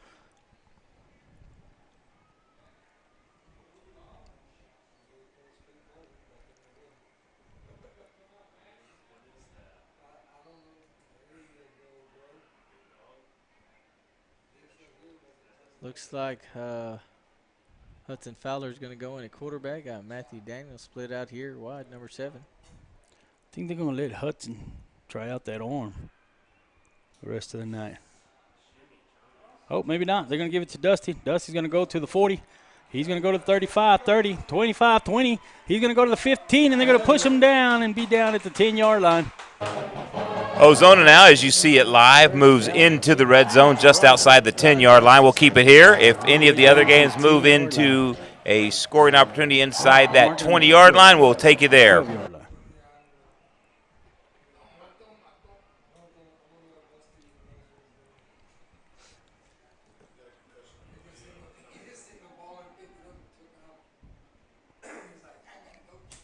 .740 left. Quick update from Christoval. The Mason Punchers pick up a quick 2 points on a safety that rolled out the back of the end zone. And the Christoval Cougars now fall 30 points behind and trail 36-6 to the Mason Punchers. We put another one on the board. Another touchdown for the Lions here. Oh, we got the class of 1972 in the track. I hope nobody falls.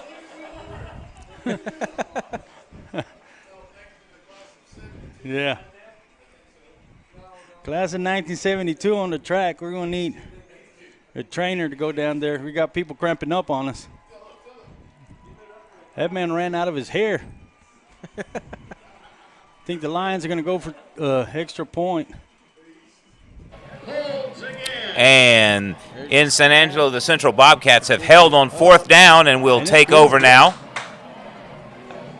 Just out, just inside their own territory at about their own 44-yard line, trying to see where they mark it at. Let's go there now. Those guys don't show up to turnover downs. That's the 3rd for the Tigers. Darius Floyd made first contact. He got past him, but he slowed him down. He was in there fast. Actually, it was James Burney that got the first contact. Did he? Yeah, he got the first contact. Had somebody all over him, but he still got his paw in there and got him slowed down. 7:23. And here come the Angry Orange. Second possession of the half. 2 backs, 3 receivers. Tyler Hill, he has 3 touchdowns tonight. Javian Robinson had the other one. Throwing right, caught, and immediately hit at the 46-yard line. And Cibolo Steele, the Knights are on the move over in Midland. It's down Broadband Communications Stadium. We'll go over there. Should they get inside the 20, we'll take you to Midland. But for now, we'll keep it right here in San Angelo. There, those safeties and those corners are sneaking up. So they've got them definitely thinking that they're going to run a lot. And look at this. They just run it right up the middle again. Just a little A-gap. Across midfield and a Texas Bay first down for Javian Robinson.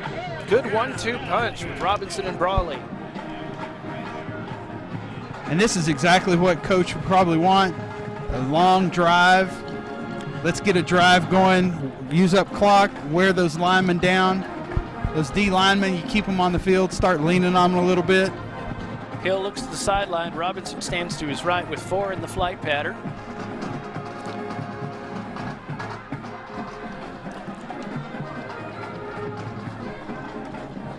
Throwing a quick out, right side to the 40. And it looks like a personal foul is going to be called on the Legacy Rebels. And that's going to move Cibolo Steele, the Knights, inside the 30 to about the 25 or 26-yard line of the Rebels. And so we'll go there here in a moment if they get inside that 20. And Cats will go quick offense. At a brisk pace, Robinson still on his feet at the 35 to the 33, and that moves the chains for a Texas Bank first down. And right on cue, the Steele Knights move inside the 20 to the 16. Let's take you there now. Midland Legacy and Cibolo Steele. Didn't answer your question, Dustin, but it's, I think just carelessness. There's no way to know. So on first down, we've got a false start against the Steele Knights. And now the false start will move the Cibolo Steele Knights outside the red zone. To play third quarter. Steele at the Legacy 21. They are knocking here. And we'll keep it here in Midland as back in San Angelo, the Bobcats are approaching the red zone as they will scrimmage from the 27-yard line of the Belton Tigers. A wide receiver screen down to at the 20, gain of 1 on the pitch and catch. Yeah, Damian Johnson came in, slowed down the ball carrier, and then it was number 11, Angel Sanchez, who finished him off. So on 1st and 15, they throw a little screen pass out, and the Rebels shut it And down. the Ozona Lions have the ball inside the 20-yard line of the Grape Creek Eagles. Let's go there and check that out. Josh Batman Camarillo. Man, these people got their own nicknames we didn't know about. We need to find out. He is going to take it to the house for another Ozona Lions touchdown. Oh, this is and class of 19. Ozona, they add to their big lead over the Grape Creek Eagles. now leading 34-2. A little. Now there is a flag on the play. Too much celebration. Flag for the lights. They can't flag me for the lights.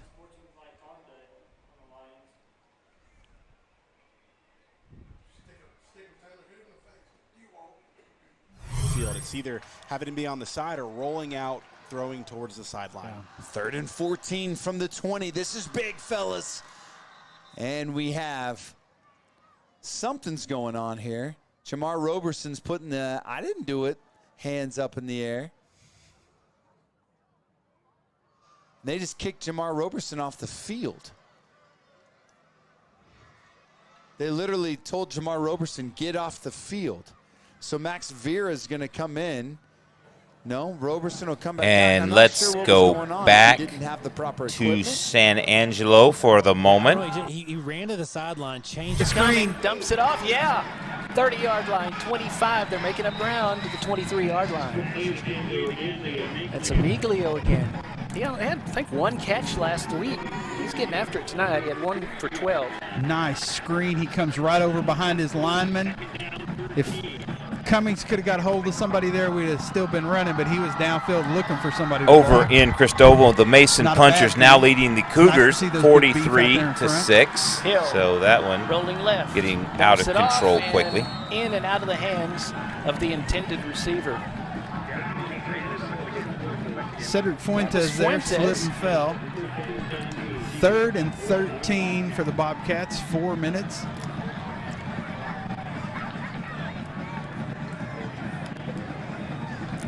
And I think that was a turf monster again. Got him. He just slipped and fell. This is usually where Hill just takes it on his shoulders right here. And why not? He has 3 touchdowns. He's got 3 touchdowns. 20. Now don't forget Jaden. 58 and 80 yards. Don't forget Jaden Gibson. He's wide to the bottom of the screen. Looks like as Central takes a timeout here in San Angelo. Over in Midland, the Cibolo Steele Knights move inside the 20, go back outside the 20, move inside the 20, back outside the 20. Let's take you there now. See, can they get back inside the red zone and increase their lead to a 2-score lead? Play, 3rd quarter. Steele, here they go. Warner rolling.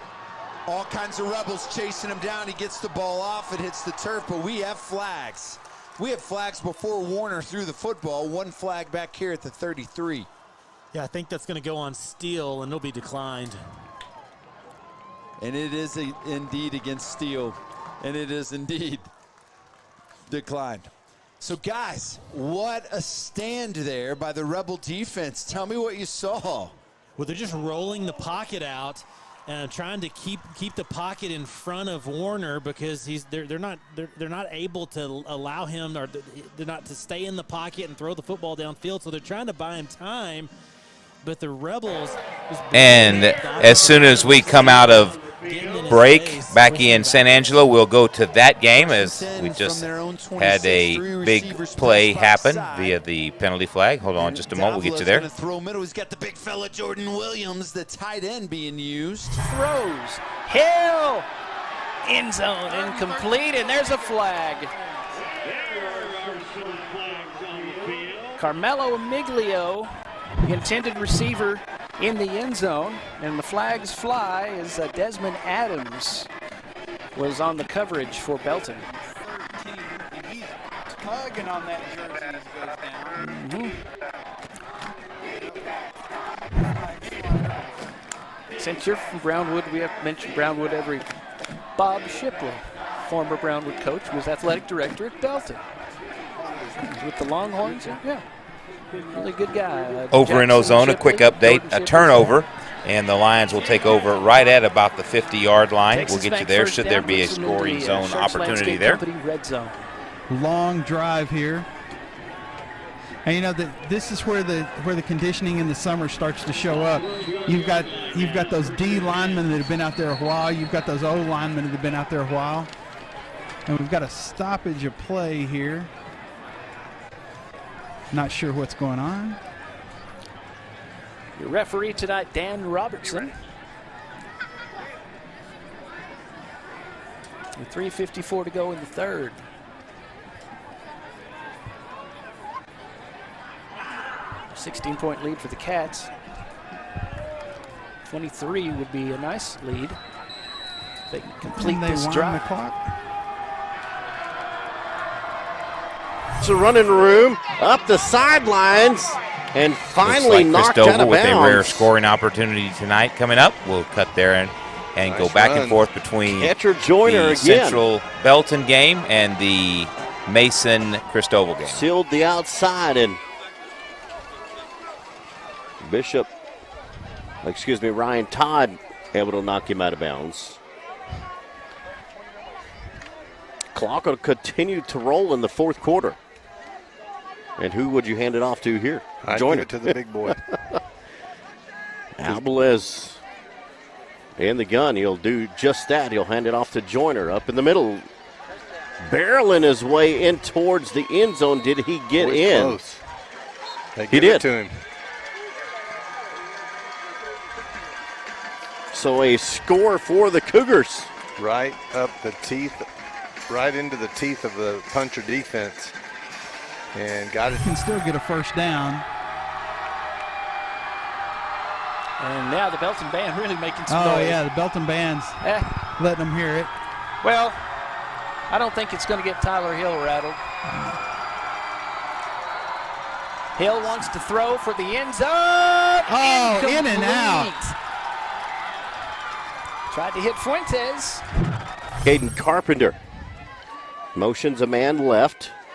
Read option. He'll hand it off. It'll be to number 1. And Hill can magically make the ball stop in midair. That's how good he is.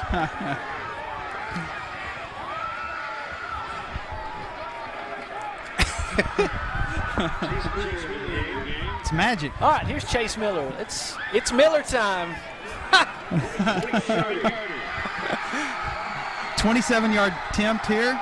All in a day's work for Miller. Uh-oh, low snap. Hill's going to grab it. Oh, look out. Hill's going to throw for the end zone. Oh, almost makes something out of nothing. It's incomplete. Ben Imler was in the end zone. Couldn't bring it in. On far side, 30, 25-20. Bailey's gonna score. Oh, my. Jaden Bailey found a crease and cruised. Into the end zone he goes. That was a 69-yard score. And Steele leads by 2 touchdowns once again. Yeah, the Rebels bring pressure off the left side of the offensive line and get in the backfield, but Steele is running it to the right. There's a hole on that side, and there's just really no one because the Rebels are bringing pressure to help give chase. Once Bailey was past the linebackers, and he is off to the races. And the PA. That was intended for Diego Coleman, Jr. There's our Texans. I met a lady who's a proud mom of a Texan. Goes to all the road games and everything. Well, that's awesome. One of my other daughters is a Texan. Georgie Fish. Hey.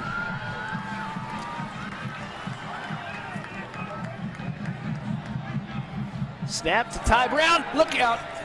They almost It's a got screen. him. Screen And pass. he has plenty of running room. Lots of room. That was an excellent play call right there. And that could have been a touchdown. Bobcats chasing Let's get you down. back over to Ozona for a moment, see what's going on Diego Coleman. at Lion Stadium. Check it out. Here you go. Boom, there we go. He catches it in the 40-yard line, makes a couple of spin moves, and is hit hard and brought down at the 43, 44-yard line. We first down and 10 for your Ozona Lions here. 2 minutes left in the game. Brought down at the 56-yard line. Hey, man, it was my first game. Hey, Let's go back to San Angelo Stadium. 52 left here. Arnold, Saldivar, Floyd, linebackers. Looks like they're gonna. Thought they're gonna run a safety blitz there for a second. They drop back, throwing across. Intercepted. The middle. It's picked off. Bob Bobcats picked off Jacoby Yates. A little overthrown, and Yates was waiting on it. And he was just out there playing center field. And he gets up and hops off the field. Good pressure. Look at this pressure that they're getting. He has to rush the throw. Just went way over the top. He's done that a bunch tonight, just thrown it over the top of his receivers. Jacoby's back there and just clipped his ankle just right and took him down. Trying to hit Garrett Oliveira. Otherwise, he may have still been running.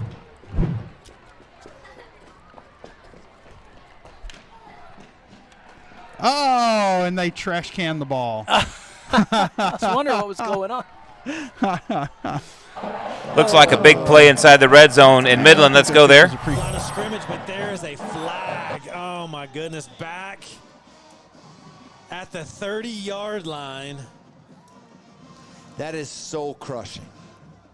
As Madden Malloy, his best run of the season, off to the Midland not going away as they are hanging tough with Cibolo Steele and inside the 10 now. And he looks hurt. He's holding something, whether it be a rib or a wrist. I'm sure his heart is broken to have such a beautiful run down the left sideline. Looks like you're going to score. Number 6 for Steele is able to catch him, Connor Vincent, but unable to get in the end zone, and then the holding call brings them back.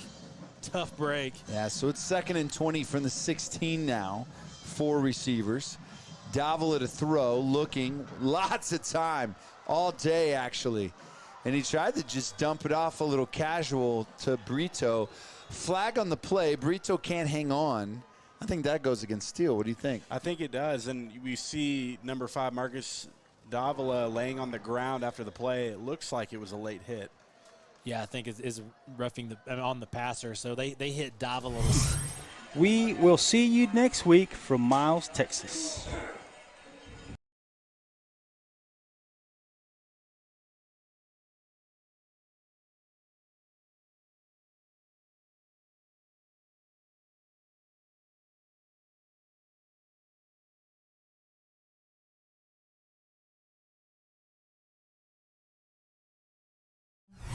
Out of the gates here, unable to stay on his feet. Man, it's been a weird end to this third quarter between. And we appear to have lost the Mason, the Ozona and long run of the night, and then Madden Malloy comes back. Grape Creek Eagles feed, excuse me. Sorry, we'll try to get that back as soon as possible, but we have lost that feed for the moment. 11, 4 seconds on the third quarter clock. Davila hits a streaking Skylar Wilburn. Beautiful play, and that'll end the third quarter as Wilburn's out to the 47. New life when we come back. Put up 4 While we have a moment, there's a brand new post-game celebration snack spot here in San Angelo. Head to the College Hills Bodega after the game for all your post-game snacks. They've got Dippin' Dots, candy, drinks, anything else you can think of. So go see the Bodega boys at the corner of College Hills and Millbrook for your post-game snack fix. And tell them the Concho Sports Network crew sent you. Established a vision of making Midland the healthiest community in Texas back in 2015. We have taken steps. Middle, intercepted by Ryan Todd, just couldn't keep his feet, or else he might have had 6. Nice job by Ryan there on that inside route. Just playing free over the middle. Ball was overthrown. Ryan in a good spot. And, man, if he could have kept his feet, I believe he had it set up to return that punt. I mean, that interception. But quick turnover by the punchers. They take over about the 26, 27-yard line. See how the offense has the last 2 drives stalled. Wofford to pass, rolling out right. Now looking left, reversing his field, sets. A happy, angry orange crowd as we enter the fourth quarter. Bobcats lead the Belton Tigers 28-12 here at home. Central Bobcat football presented by First Community Federal Credit Union. Thanks for joining us on Concho Sports Network. Darren Prater and Arlen Ponder here. Hill throws. Hill has a completion to the 40-yard line and a Texas Bank first down for the Bobcats. Emler again. Emler coming to life. Hey, Aaron, and yeah. Something of interest. Guido split out to the bottom of the screen. Ryan Todd on the carry. Turns it outside, has a first down. Yes, we will. Homecoming against Wiley, and you know, there's a crowd across the 35-yard line. 34, that's Barone. Okay, Brownwood Stephenville's coming up. Stop the penetration on that play. 43-12. Comey will bring the play in with. And the San Angelo Central Frankie Bobcats Boley. now fixing to move into the red zone. We'll take you there here in just a minute. Boley split way wide outside to the right from the left hash. 1st and 10. Hand off. Company red zone, that's Aiden Barone with the head of steam. But speaking of the Lions, they're playing baseball with Glen Rose. They're tied up at 3 at halftime. That's a really good matchup. Glen Rose has a very good football team. Brownwood's good this year. Hey, but you got to give it to the Lakeview Chiefs last night, 35-21 over the Lubbock High Westerners. So kudos to the Lakeview Chiefs. How about the 3-1 Lakeview Chiefs? 3-1 Lakeview Chiefs. Hard to believe. Hill throws left. Emler hit immediately. They are looking pretty tired right now. They've given a great effort here in the second half. Absolutely. Walford will take it and pitch it back to Isaiah Bishop, trying to get the edge. Shouldered. Dante Saunier scores. The Rebels need an answer. And see if they give us a replay of this legacy touchdown. Wow. Let's just say that. Wow. Wow. As Marcos zipped that ball in there, that was a D1 college football throw right over the shoulder. Saunier with his speed hit him in stride. A beautiful over-the-shoulder catch there by the legacy Rebel receiver. On the corner, and 6 points as a result. The senior running the ball, getting some variety in the runners. They are, and look at him holding onto that ball. They were just trying to strip it out of there. Man in motion left. Pitch to King. Matthew King across. Did he make it in? Thought he made it. It is a puncher the punchers touchdown. now Signal. continue to pour it on King. in Christoval as they now go up pending the extra point. 50 a good hard run by to Matthew. 12. 49 now. Extra point will make it 50. Committee that we've got. It's not just, you don't just see Robinson. You don't see Barone Brawley. carrying it. Brawley. You see all of them. It's like a set. Brawley Robinson. Now we have a couple of new guys That's right. here. And then if they choke that down, then we just start throwing. Here's Hill. Hands off Barone. Left side. Tough run. He's going to be thrown backwards around the 3-yard line. Looks like he got down to about the 3.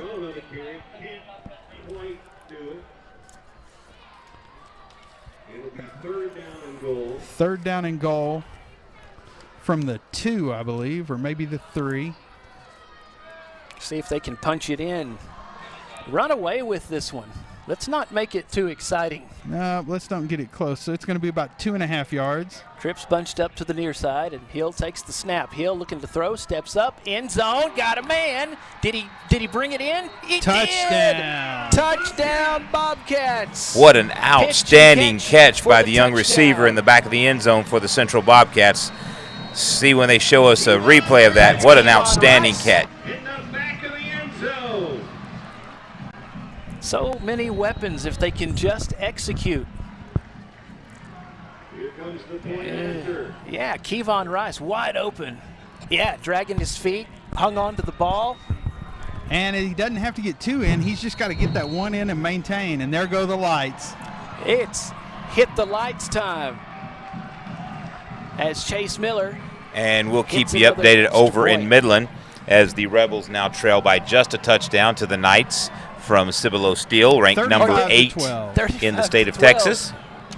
Bobcats in command. We'll be back after this from San Angelo Stadium. Jesus Robledo, who grabs a hold of him, kind of goes for a ride, brings him down after an 8-yard gain. Yeah, and off that play, we can see that they're kind of taking the approach of burning the clock out, where they're going to hand off the middle, kind of a bigger-bodied running back, and tumbling forward, which sets them up for second and short with 10 seconds remaining in the fourth quarter. Yeah, so Jaden Bailey nowhere to be found. Interesting. In this fourth quarter, they're going to go back to Farrow. Farrow's got a hole off to the right side. He makes multiple Rebels miss, spins around, finally gets brought down by Serrano, but it's well past a first down. That's probably a 10-yard gain out to the 42. Interesting contrast in running styles. You know, Bailey more of your thunder and Farrow a little bit more of the lightning, but he comes out like he's shot. The Church Landscape Company kickoff. Bobcat football presented by First Community Federal Credit Union here in the fourth quarter. And a nice stop by the coverage team. The kickoff coverage. To the left, back to Farrow they go. It's Barton who grabs a hold of him first. Can't hold on now. About 10 maroon jerseys pile on top. 2-yard gain for Farrow. 2nd and 8.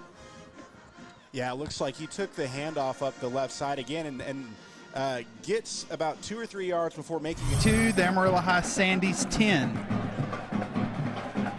Wow. Tell you what, district starts week after next with Midland High, and they really shellacked that Montwood team. They're pretty scary. Brown evades the tackle. Again, gets a block. 25 to the 30, out to the 34-yard line. Good run by Ty Brown, the quarterback, for a Texas Bank first down for the Belton Tigers. Well, they almost had this Rebel squad. Man, they're really playing lights out. I think you said it in the pregame, Luke. They had to fill some big cleats, and it's really evident tonight. Yeah, they've grown. They're in Midland. Oh, wow. Well, that was a big hit they put on Brown at the end of that run. Hands it off. There's a big hole up the middle. Out of a tackle. 50, 40. Finally drugged down inside the Bobcat 44-yard line. I think it was Wakala that got the stop that time. Again, we do apologize. We have lost the Erickson. Ozona and Grape Creek feed, so we're going to keep you tuned into the 3 ongoing games, 2 blowouts, and 1 close game over in Midland still. Timeout. To go up and get it, that is Jalen Cooper, the sophomore Baylor commit. He gets past the sticks, makes the catch, first down. Yeah, Canyon Moses did a great job responding. It's just Jalen Cooper had a great route, and he was able to turn around and catch the ball immediately. Yeah, so tough break for the Rebels. The chains are moving, 28-21, 7:28 to play. Seth, you called it. Seems like Steele is slowing down. They're trying to allow as much time to click off as possible. 10 seconds on the play clock. 3 receivers left. They're going to go back to Farrow. Farrow gets gobbled up at the line of scrimmage. He's got nowhere. And actually, was that Farrow? It was. It was Farrow, but he's got a lineman limping off. Okay, so it's a line. They're not shabby, but then neither's Midland Lee. Legacy. Sorry. Legacy. Handoff left side. Lean into that. Legacy. To the 41-yard line.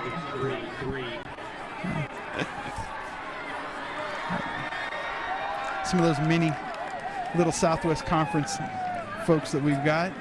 Thinking about some of the legendary players that played for Midland Lee Legacy. Cedric Benson, the late Cedric Benson, Ferris Strambler. A nice pass and catch across the middle, ball's on the ground. They didn't say it was down, but the Tigers They're get call on it a catch. We'll call it a catch and a run. Yeah.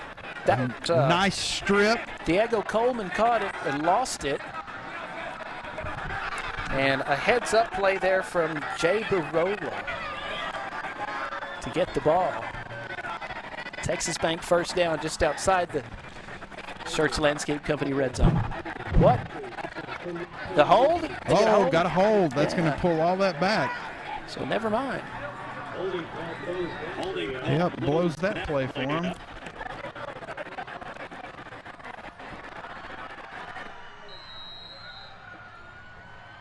Second down and 17. So 2nd and 17 for the Tigers, 4 in the flight pattern. He's going to have Barola standing to his left. Quarterback is Ty Brown, the junior. Backpedaling. Another screen, and we read it perfect. Wow. They're going to say it was down, but that was a heck of a hit there. I think it was Darius Floyd. Hey, and while you're talking about Tigers, those Friendship Tigers are 14 over the Abilene High Eagles 7. Ooh.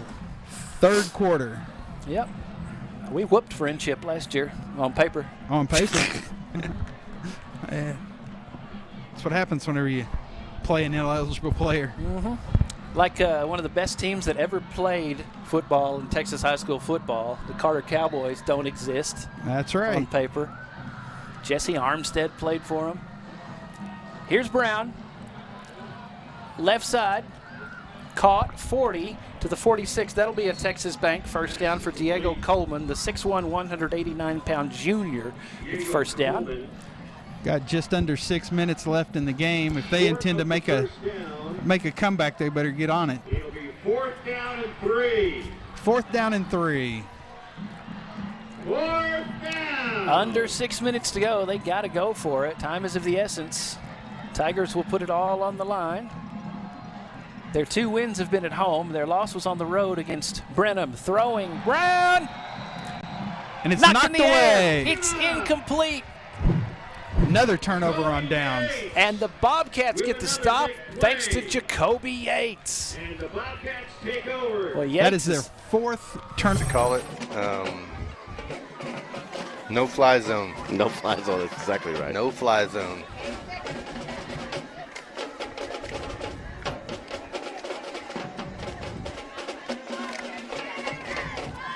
Incomplete pass, stops the clock inside a minute.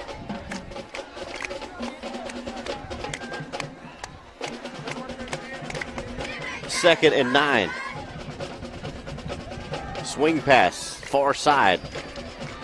Coy Moak in the backfield with Bethel Guerrero. Coy's had him a ball game. Absolutely great ball game for the senior, Coy Moak. And that'll bring over up in a Midland, 3rd and 11. the Knights have just punted back to the Legacy Rebels. So we'll see, can Midland Legacy get a drive put together and tie this one up at 28? We'll take you there should they move inside the red zone. As it'll be a timeout. 5 minutes to go in the game. Just under 5. Homecoming next week live on Concho Sports. Take on the Wiley Bulldogs. Traditionally good program. Not much there, just across the 40-yard line. It's Jaden Gibson again. Jaden Gibson. He, you know, it's running back by committee there. Yeah, Barone has done a good job tonight. Now you got Jaden Gibson in there. Several weapons. Brawley, Robinson, Hill. Mm-hmm. Imler showing up and catching the ball. Hill's going to look over to the sideline. 16 seconds left on the play clock. 4:20 and counting. 3rd and 5.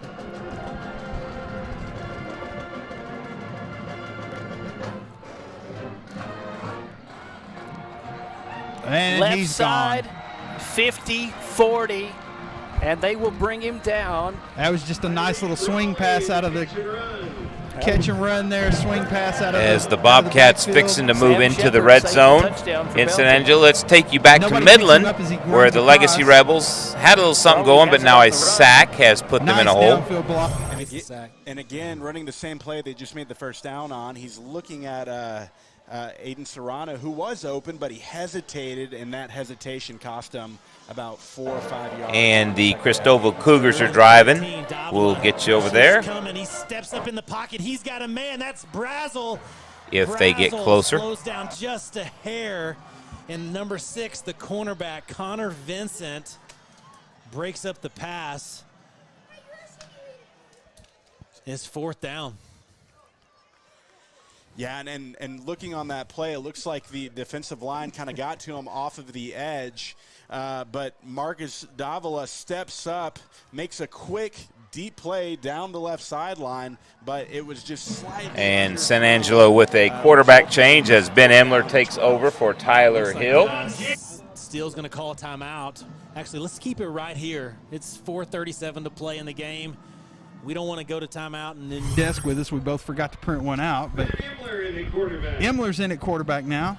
See what Ben Emler can do. Hands off to Gibson. Gibson cut left, step out of a tackle. Here's Jaden Gibson. He hurdled somebody inside the Shirts Landscape Company red zone. What a run from Jaden Gibson inside the 20, yeah. And that's another first down for the Bobcats. Texas Bank first down.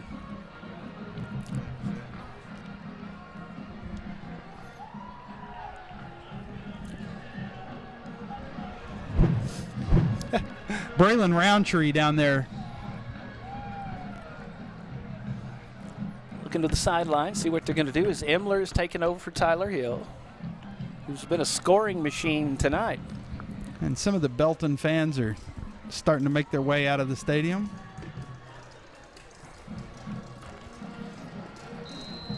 And that will be a tackle for a loss.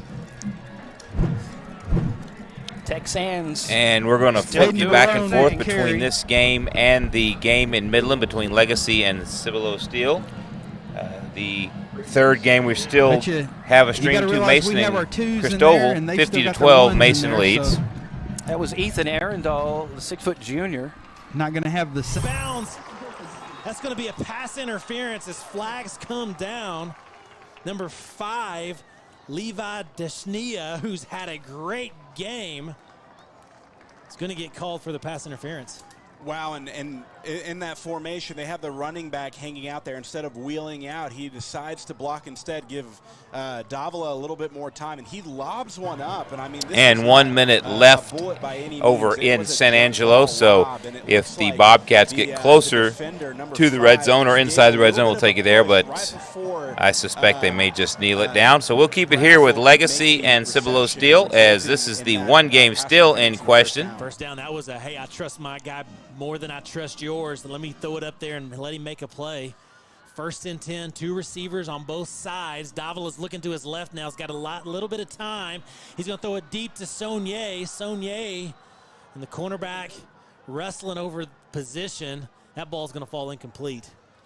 Yeah, just looking down the left sideline for Saunier, and really just kind of out of the play. Not the receiver nor the defender were anywhere near the ball. It looks like Davila just had to get the ball out, and so he chunks one. And it looks like it's going final over in Christoval as the Mason Punchers polish off the Christoval Cougars tonight, 50-12. So thank you, Hill Country Sports Network, for allowing us to have that feed and cut in on a bunch of touchdowns there this evening. But here we are following the Midland Legacy Rebels and the Cibolo Steele Knights from Astound Broadband Communications in Midland, and also the San Angelo Central Bobcats with 30 seconds left on the clock look like they're going to win going away against the Belton Tigers 35-12. Penalties have played a role tonight. I mean, 9 penalties for Steele for 80 yards and 5 penalties for Legacy for another 50. Second 10, it's 28-21, 4:24 to play.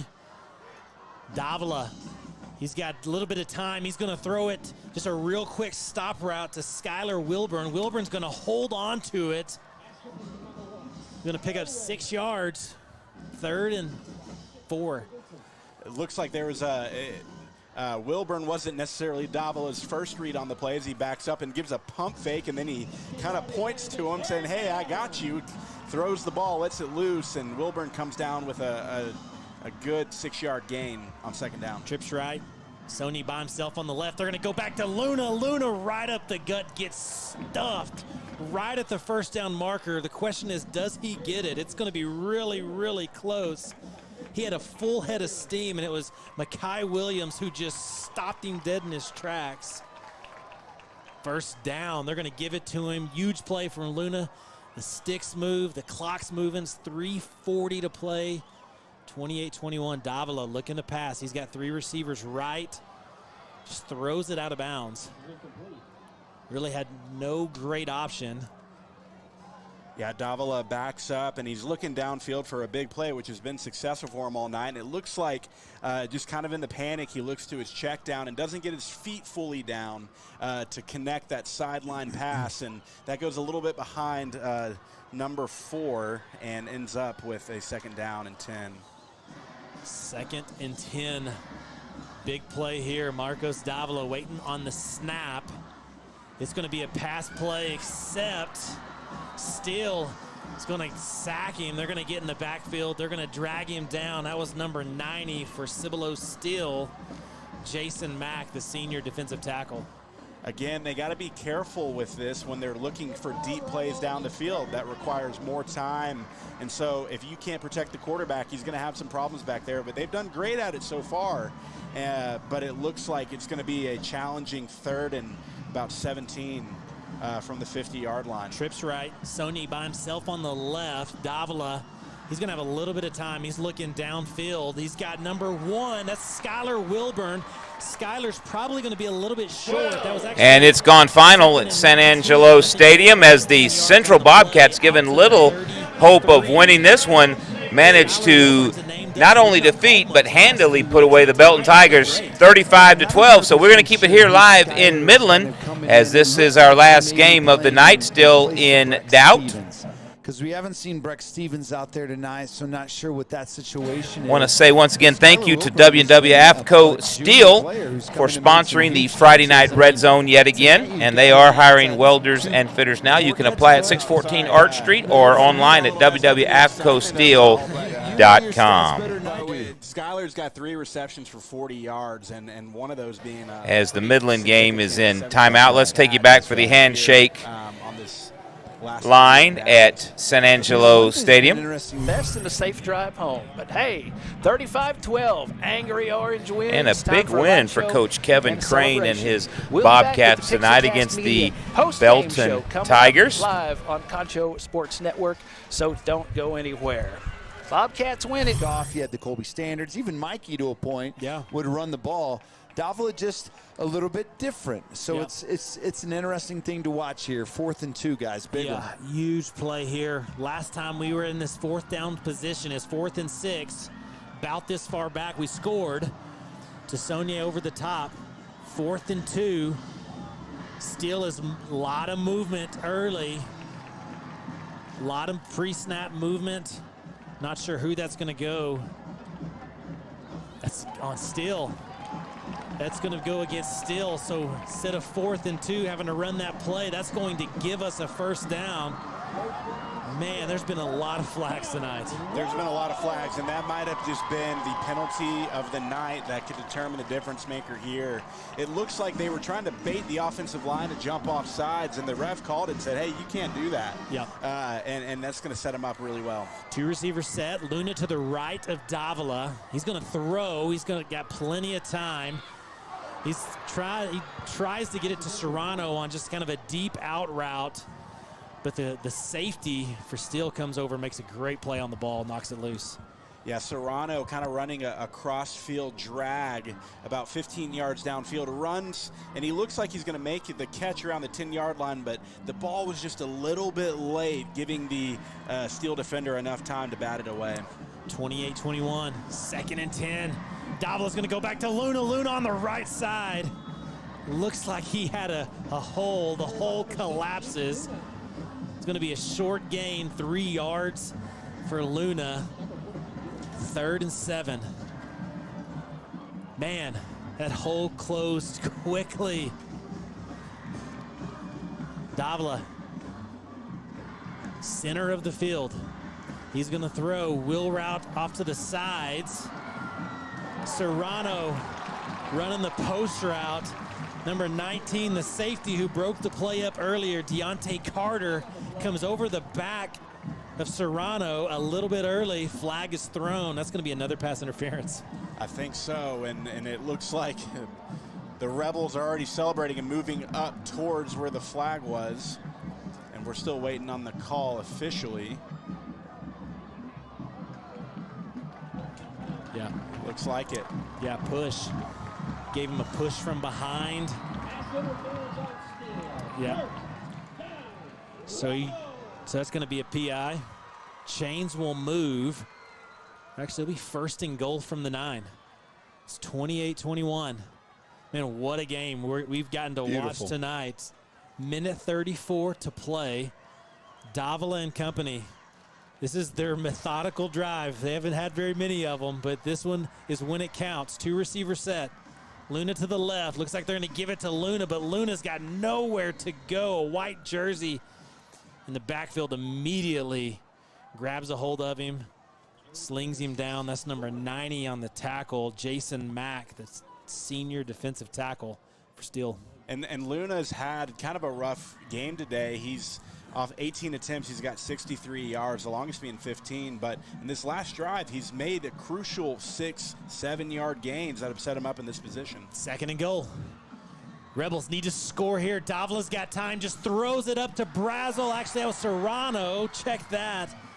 That was a battle between Serrano and number 19. They've been going back and forth. Deontay Carter, that time Carter wins the battle.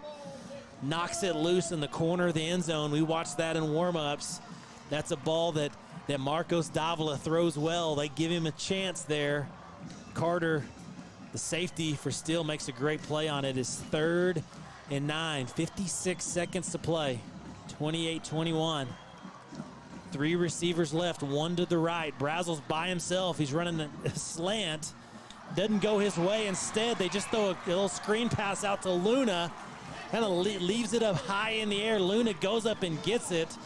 Doesn't get in the end zone. 4th and 2.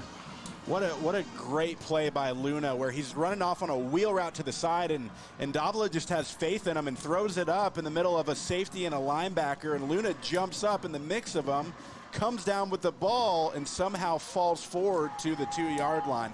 It might have not been the greatest yardage gain, but it's definitely been one of the most clutch plays of this game. Okay, I'm expecting the Wildcat here. Luna's in calling the play. He's got Brito next to him, got a jumbo formation. Steele's going to call a timeout.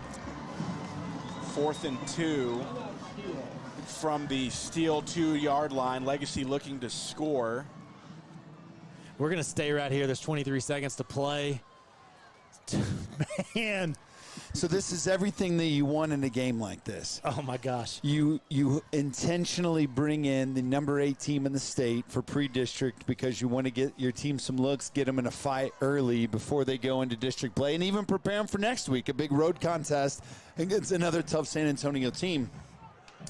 The difference is now your team has a chance to win late in the game. They have a chance to tie it, and they have a chance to put themselves back in and potentially take this to overtime with 23 seconds left. So this just continues that theme of development and growth here for this Rebel squad. And that is the purpose of preseason. You can set up your schedule where you get easy wins, or you can bring in some guys that can play, some teams that can play. It's 4th and goal. Luna right up the gut. He's got a block. He stretches out for the end zone. He just makes it over. Zeke Luna with the clutch touchdown. It's 27-28, 19 seconds to play. With the extra point team running on. Wow. And what a play by Zach Luna, who, man, takes the handoff and runs right behind a lead blocker. Makes initial contact and we are going to keep it right here to the completion of this one. What a barn burner this has been in Astound Broadband Communications Stadium tonight. Wow, that's just great effort all the way around. Got some great blocks ahead of him. Wait a second. So do you go for 2 here? That's the question. Well, I don't know. They put the ball on the right hash. You definitely don't kick an extra point from the right hash. That's right. So it looks like they will be going for 2, I'm guessing. I didn't see a timeout being signaled. So here we go. Okay, so now I'm a little confused because I didn't see a timeout being signaled, but Steele is out on the field. The Rebels aren't. They're all on the sideline. talking. So Steele didn't even run over to visit with their coaches staff at all. I guess it's kind of one of those things. Hey guys, you know what to do. We do practice. it. Don't let them score. You have one job.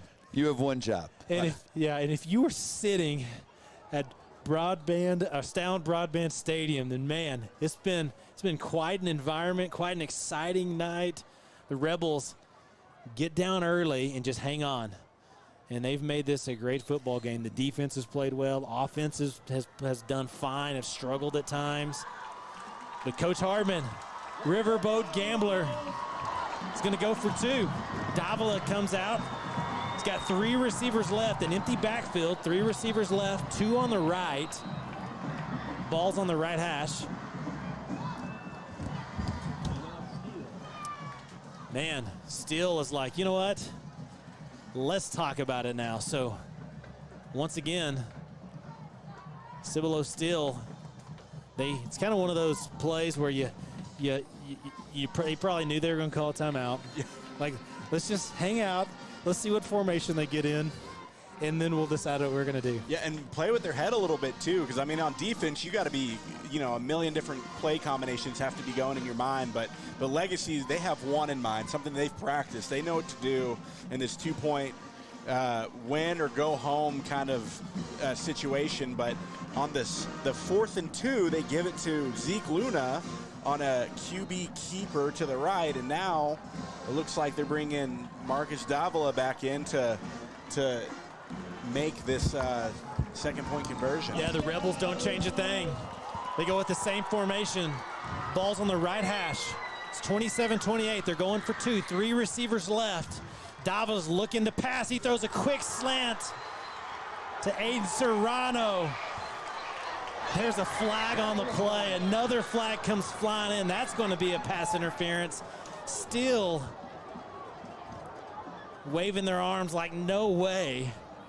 But you know what? I mean, if you're a defensive back in that situation, risk the PI because you're just going to run the play again. Don't give up the touchdown. I was hoping to see the replay come across from, again, we used the scoreboard feed here. No replay because it looked like Serrano had the angle on the slant, which that's the guy you want to get the ball to on a 2-point conversion. Let's get it to your most athletic skill player. Yep. Yeah, Serrano, kind of a Wes Welker type. That's right. Receiver. But taller. Yeah. And honestly, like, I think he may be one of the most impressive guys for me. Yeah. Just his poise and the catches he's made down the stretch. So I'll turn it back over to you, Luke. Yeah. So Rebels come out different formation. Zeke Luna in the Wildcat. He's got Brito to his right. Got multiple blockers off to the right. The Rebels jump early. It's going to be a false start. They're going to back up. Looks like a lot of pointing going both directions. The Rebels saying that they were drawn offsides. Steele saying no way. It's going to go against the Rebels. You bring in your Hayden Smith and just kick the extra point? I think you do, and that's exactly what Coach Hartman's going to do. Man, we tried it twice, 2 different penalties. Let's get the guaranteed points. There's 19 seconds on this 4th quarter clock, guys. Yeah. So this game's not over. It's not overtime. We're still got the kickoff after this. Let's tie it up here. Let's get the one, and this is pushed back a little bit, So here we go, Hayden Smith. So he's going to have to. So Hayden Smith, he's not kicked one from this far out yet this season. It's going to be up, right up the gut. It is good. Hayden Smith ties it up on the extra point. It's 28-28, 19 And seconds just like that, Legacy ties it up as they scored with just about 20 seconds left to play in the 4th quarter. Lined up to go for 2. The first time they got a PI, got half the distance to goal. Second time they false started, and so Coach of the Rebels just said, we're going to kick it, go to overtime, and they did. And so we're going to keep it right here, go to overtime. As a matter of fact, let's go back to San Angelo and join the post-game in progress. And that was it, 35-12. That's where we end up tonight as the Bobcats win. Hey, Bobcats win, and hey, Belton, they went for it 4 times and turned the ball over. So that adds up, and then they have the interception. They almost gave it away a couple other times. So there were a lot of, errors on their part. Talking about errors, we wanted to eliminate some of the penalties on our part. I think at my last calculation we had 6 penalties on our side, and to their 3 or 4. So it wasn't like it was, tremendously overpowered either way. But penalties, mental mistakes, little errors, they eliminated a lot of those, and that defense came up and came to play tonight. They did, and they've made some big. Beef up your family's menu today. And welcome back to the game. Man, have we got one for you here. It is 28-28 with 19 seconds remaining, fourth quarter. Seth, tell us about that drive. Yeah, I mean, on the longest drive of the night, the Rebels march all the way down the field off of 16 plays, covering a total of 80 yards, resulting in a touchdown off of a start of the year, but they're a young defense. They're not an experienced defense. Most of those kids didn't even play defense last year. Some of them were coming from the offensive side of the ball, coming over to play on the defensive side of the ball. So, it was a learning process, and we knew that if they got there and if they got, a solid win and got some things going positive, that we would be in good shape. And I think we're in pretty good shape headed into one more non-district game before we start the Little Southwest Conference. And the offense, of course, can score points, not just with Tyler Hill. We saw Rice score. Javion Robinson, he was alternating in and out with Tyree Brawley. He got a touchdown. Works well with Brawley. We saw Aiden Barone doing some tough running tonight. Jaden Gibson running the ball. Jaden Gibson running the rock, and running the rock by committee was a great thing. And not just Gould on the defense interception. Again, Jacoby Yates, he got an interception, and really the confidence builder that the Angry Orange defense needed. But the offense just keeps on rolling. They can play from behind. If the defense can just stop that one big play here and there, they're going to be okay, because the offense can do what they need to do. Got the ball. It's locked. We're 28, but they have 10 seconds to try to make something happen here. Of course, we're going to go into prevent mode, no doubt. But guys, we wanted to see a fight. We wanted to see a big game. We wanted this to be one of those non-district contests that wasn't a blowout, that really showed us what kind of a Rebel squad we have, and I think we've gotten that. Yeah. At least so far in regulation, we've gotten it. We're going to OT, it looks like. Yeah, I mean, and I think the Rebels are showing tonight they're going to kneel this one and get into to overtime.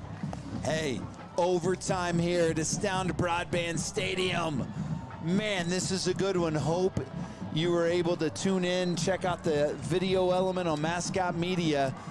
We'll bring you overtime next, right here on the Basin Sports Network. We'll take Rehabilitation Center is bringing hope to West Texas by changing the lives of children through physical, occupational, and speech therapy, hippotherapy, and the care they receive. With your support, we can serve around 500 children each year. At MCRC, we see miracles happen. And we're going to take a quick break. We're going to keep it right here. Actually, we're going to go back over to San Angelo here in just a moment, get a little post-game interview with, I believe it's going to be Coach Kevin Crane of the Central Bobcats, but then we'll definitely come back and cover overtime for this one. The Pixelcast Media post-game show, 35-12, and the Angry Orange get it done. 2-2 heading into the final pre-district showdown with Abilene Wiley next week. Coach Kevin Crane is here. Congratulations on the win, Coach. The defense has made some big plays this year. They can play, they can execute, but tonight they played a complete game, and they played like they had a chip on their shoulder. Is that what you intended tonight? They kind of PO'd out there, it looked like. Yeah, no, you put it well. They did play a complete game, and that was good to see. We'd played good in spurts on defense, and we just hadn't really strung it all together for a complete game, and I thought tonight we did that, and so that was good to see. Kids played hard and got after them, and that was a good quarterback. I mean, that quarterback's the real deal, and had a big offensive line. Those guys were big, and a good receiving core, good running backs, the whole deal. So I was proud to see us play a complete game on defense. Tyler Brown, very good quarterback. Want to give him his accolades. He's just a junior, too. He'll have a good season and a good senior season as well. So this is a good team. Got some good young players. And you didn't just beat a team that can't play. This is a good football team. Yeah, there's no doubt. That's a good football team. You know, they came in here 2-1, won a couple big games. And so, you know, we had our work cut out for us, no doubt about it. And so, kind of like what you said, I mean, we played a complete game and played all three phases tonight: offense, defense, and special teams. You know, all three of those phases rose up and did a good job and played a complete game. So that was really good to see. Offensively, you had several guys running the ball tonight. Are you just is it going to be Brawley Robinson and then get Jaden Gibson in there? You haven't seen him running the ball much. Barone did a great job as well. It's several guys running, and they all did well. Yeah, for sure. You know, all those guys contributed tonight. Tyree, you know, got us some good hard yardage up the middle. Kind of a bruiser type back, and then Javion, you know, hit the zone one time and had a big explosive play. And we're going to cut away so that from was really this good to see. and Once go he gets in the open field, he's got a little bit of speed, and so he was able to take that thing to the house. Astound Broadband Stadium, as the Legacy then, you know, Rebels like said, and the Jaden Cibolo Gibson, Steel Knights have gone to overtime tied well, at and he got some 28. carries there, and they'll be at the 25. This is college OT, right? Yep. Yeah. College OT rules.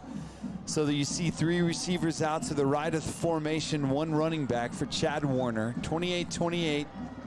Warner pump fake, looking, and he's just going to dump it off to a running back there into the flats. That's number 8 for Steele, Royal Capel. And that's actually a receiver, so the slot man pulled back, kind of a screen of sorts. Yeah, it was Jesus Robledo, his 8th tackle of the night. He's been all over the field. Did a great job of just staying in pursuit. Once Royal Capel got the ball, he was in a great spot to try to get him out of bounds. Fortunately, is after a 6-yard gain for the Steel Knights. 2nd and 4. They're at the 19. And again, play action. And the pass is caught by Royal Capel, and he's out to the 13. And that's going to be a first down. And so Steele moving the sticks here in overtime. And who gets the tackle again? Jesus Robledo. So one thing that Steele is doing is they're making that linebacker work. He just was just on the far sideline, makes the tackle, chasing Capel around. Now he's on the near sideline, chasing Capel around. So 1st and 10. Chad Warner going to put his running back to his left side. Man in motion right to left, and the handoff is to number 4, who's coming in place of Bailey. That, of course, is Avion Farrow. Farrow, a different kind of runner, and that was a good run out to the 8-yard line. 2nd and 5. Bailey comes in, though. He checks in. Farrow checks out. So Steele trying to go up on their first possession of OT. And the handoff is to Bailey, and Bailey's going to look for the corner. He begins to round well, and then he's pushed out of bounds at the 4. And very nice pursuit tackling by the Rebels. Roberson, Johnson, closing off Bailey, pushing him out. And if I'm this Legacy defense, I'm watching number 28, Bailey, who's made all 4 touchdowns tonight. 3rd and 1. And up the gut goes Bailey, guys, and there's a flag. Wow. But I'm sorry to cut you off. Bailey right up the gut. You called it. I'm glad you did. You know, great timing. Again, of course, they run it to Bailey and run up the middle, and he's swallowed up pretty quick, but not before making the first down, having the flag drawn up. But Bailey on the night has been the most effective player for the Steele offense. He's carried the ball 25 times, 158 yards. That's right. One long break was a 69-yard touchdown, but in total, that's been 4 touchdowns, and it looks like the Steele Knights are coming back for 3rd down. Yeah, so that penalty was called against them, pushing them backwards. So they're going to have what was 3rd and 5. Let me try that again. What was 3rd and 1, Luke's now 3rd and 15. Yeah, they've just had so many tough break penalties. Another one right there. 3rd and 15. They're at their 18-yard line. This could be huge. The Rebels can close in here and make a stop. Chad Warner rolling right. He's going to throw. All kinds of pressure coming. He gets into the end zone. Pass caught. Touchdown. Wow. Beautiful catch. The receiver's down. He's hurt. They're going to pull him back up to his feet. But, man, he made a big-time catch in traffic. Gosh, that was number 1 for them. Joe Perez. And not only did he make a big, he caught that ball in the air, and then Canyon Moses drilled him. Just drilled him, lit him up, made him pay for catching that football, but Joe Perez holds on. Man, great individual effort and great pass from a rolling out Chad Warner. And Perez has had an excellent game. He's been the most effective in the Steele passing game. He's caught 7 passes for 94 yards, and, of course, that last 20-yard touchdown. And the PAT is good. So Steele strikes first in overtime, 35-28. Rebels get the ball on the 25 next on the Basin Sports Network. At the Lifestyle Medicine Center, our care goes beyond just that of managing sickness, but also preventative care through a holistic approach to outpatient rehab with programs proven to reverse diabetes and other diseases through diet. Yes, I told my running backs, I said, I kind of feel bad for him because, it's just almost too good not to pull it. And I told him, I said, hopefully what they'll start doing is they'll start biting on me, and maybe you can run it the second half. But no, that first half they bit on the running back pretty hard, which enabled me to get outside of them and run three touchdowns in. So that was good. You had a lot of guys running the ball. Getting a real estate transaction across the goal line is not unlike a football game. It takes a lot. And we're back. First play in OT. Zeke Luna gets the handoff. And not much doing there for Zeke as he kind of gets clotheslined and dropped down to the ground. Steele, I don't know who chose which direction they're going, but unfortunate. Last year they'd be right in front of the student section. Student section for the Rebels moved to the opposite end of the field this year. Davia gets stopped, and I wanted to wait and see if he could outlast the pressure that was coming, and he evaded one tackler, but the second got him. So, guys, we're already looking at a third down situation for the Rebels here. Their first sequence in overtime. But because they're going second, they know it's 4 downs. Because of Steele touchdown, they still got 2 downs to make up the distance, 18 yards. And looks like there's going to be a timeout on the field. And so we'll stay right here. Why don't you finish that thought process, Luke? Well, yeah, when you that's the benefit of going second, as you know. Steele just scored a touchdown. We've got to go. There's no kicking a field goal. We're going for 4 on everything. So even though it's 3rd and 18, it's not like a typical 3rd and 18 where on 4th down you got to make a decision. The decision's already made.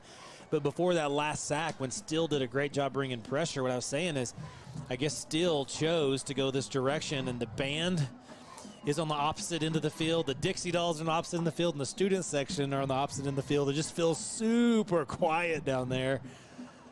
And it's different because I think the band and student section used to be on the opposites. That's right. 3rd and 18. Rebel football. They have it at the Steele 33. 3 receivers right side. Davila's going to throw. He's got time now, middle of the field. Pass out, wide open, Aiden Serrano. Yes, sir. And he's right at the sticks there at the 15. Wouldn't be surprised to see the Rebels hurry up here. It's going to be 4th and 1. And I'm surprised Aiden didn't go forward. He tried to go east-west rather than north-south there. Going to bring in some big bodies, wildcat formations, what I expect here. 4th and 1. So this is big. 4th and 1 situation for your Rebels. They trail by a touchdown in overtime. 35-28 in overtime. Rebel formation. Direct snap, Zeke Luna, actually to Brito, and he's going to get it, and I think Brito's going to get it. Brito's going to fight forward, and he's going to get it. So a direct snap to Nathaniel Brito, and that'll allow Davila to come back in with 4 fresh downs. Steele is celebrating. Steele feels... No, they did not get that. There's no way. Steele is celebrating. They're going to bring the chains out. I mean, based on where they spotted that ball, Dustin, they're looking at the chains. It looks like it was spotted short of the 15-yard line, and the sticks are right at the 15. Well, here we go. We're going to measure it. It looked like Brito. Oh, Yeah. they say they didn't get it. They say they didn't get it. They call it off. They're not even going to measure it. They say And that'll do it for the W&W AFCO Steele Friday Night Red Zone. A couple of thrillers. The Bobcats of San Angelo Central win handily. The Legacy Rebels go down to defeat to the number 8 team in the state, Cibolo Steele Knights, and then Mason handled their business with Christoval, and the Ozona Lions put away the Grape Creek Eagles. So once again, I'm Russell Howard. Thank you so much for joining us tonight on the W&W AFCO Steele Friday Night Red Zone. Join us next week. And you check out Concho Sports on social media several times throughout the week, because we'll be adding all kinds of games for next Friday night's broadcast. But once again, thank you so much for joining us tonight. Have a great night. God bless. Take care. We'll see you next Friday night on the W&W AFCO Steele Friday Night Red Zone. Going to overtime, and Steele escapes.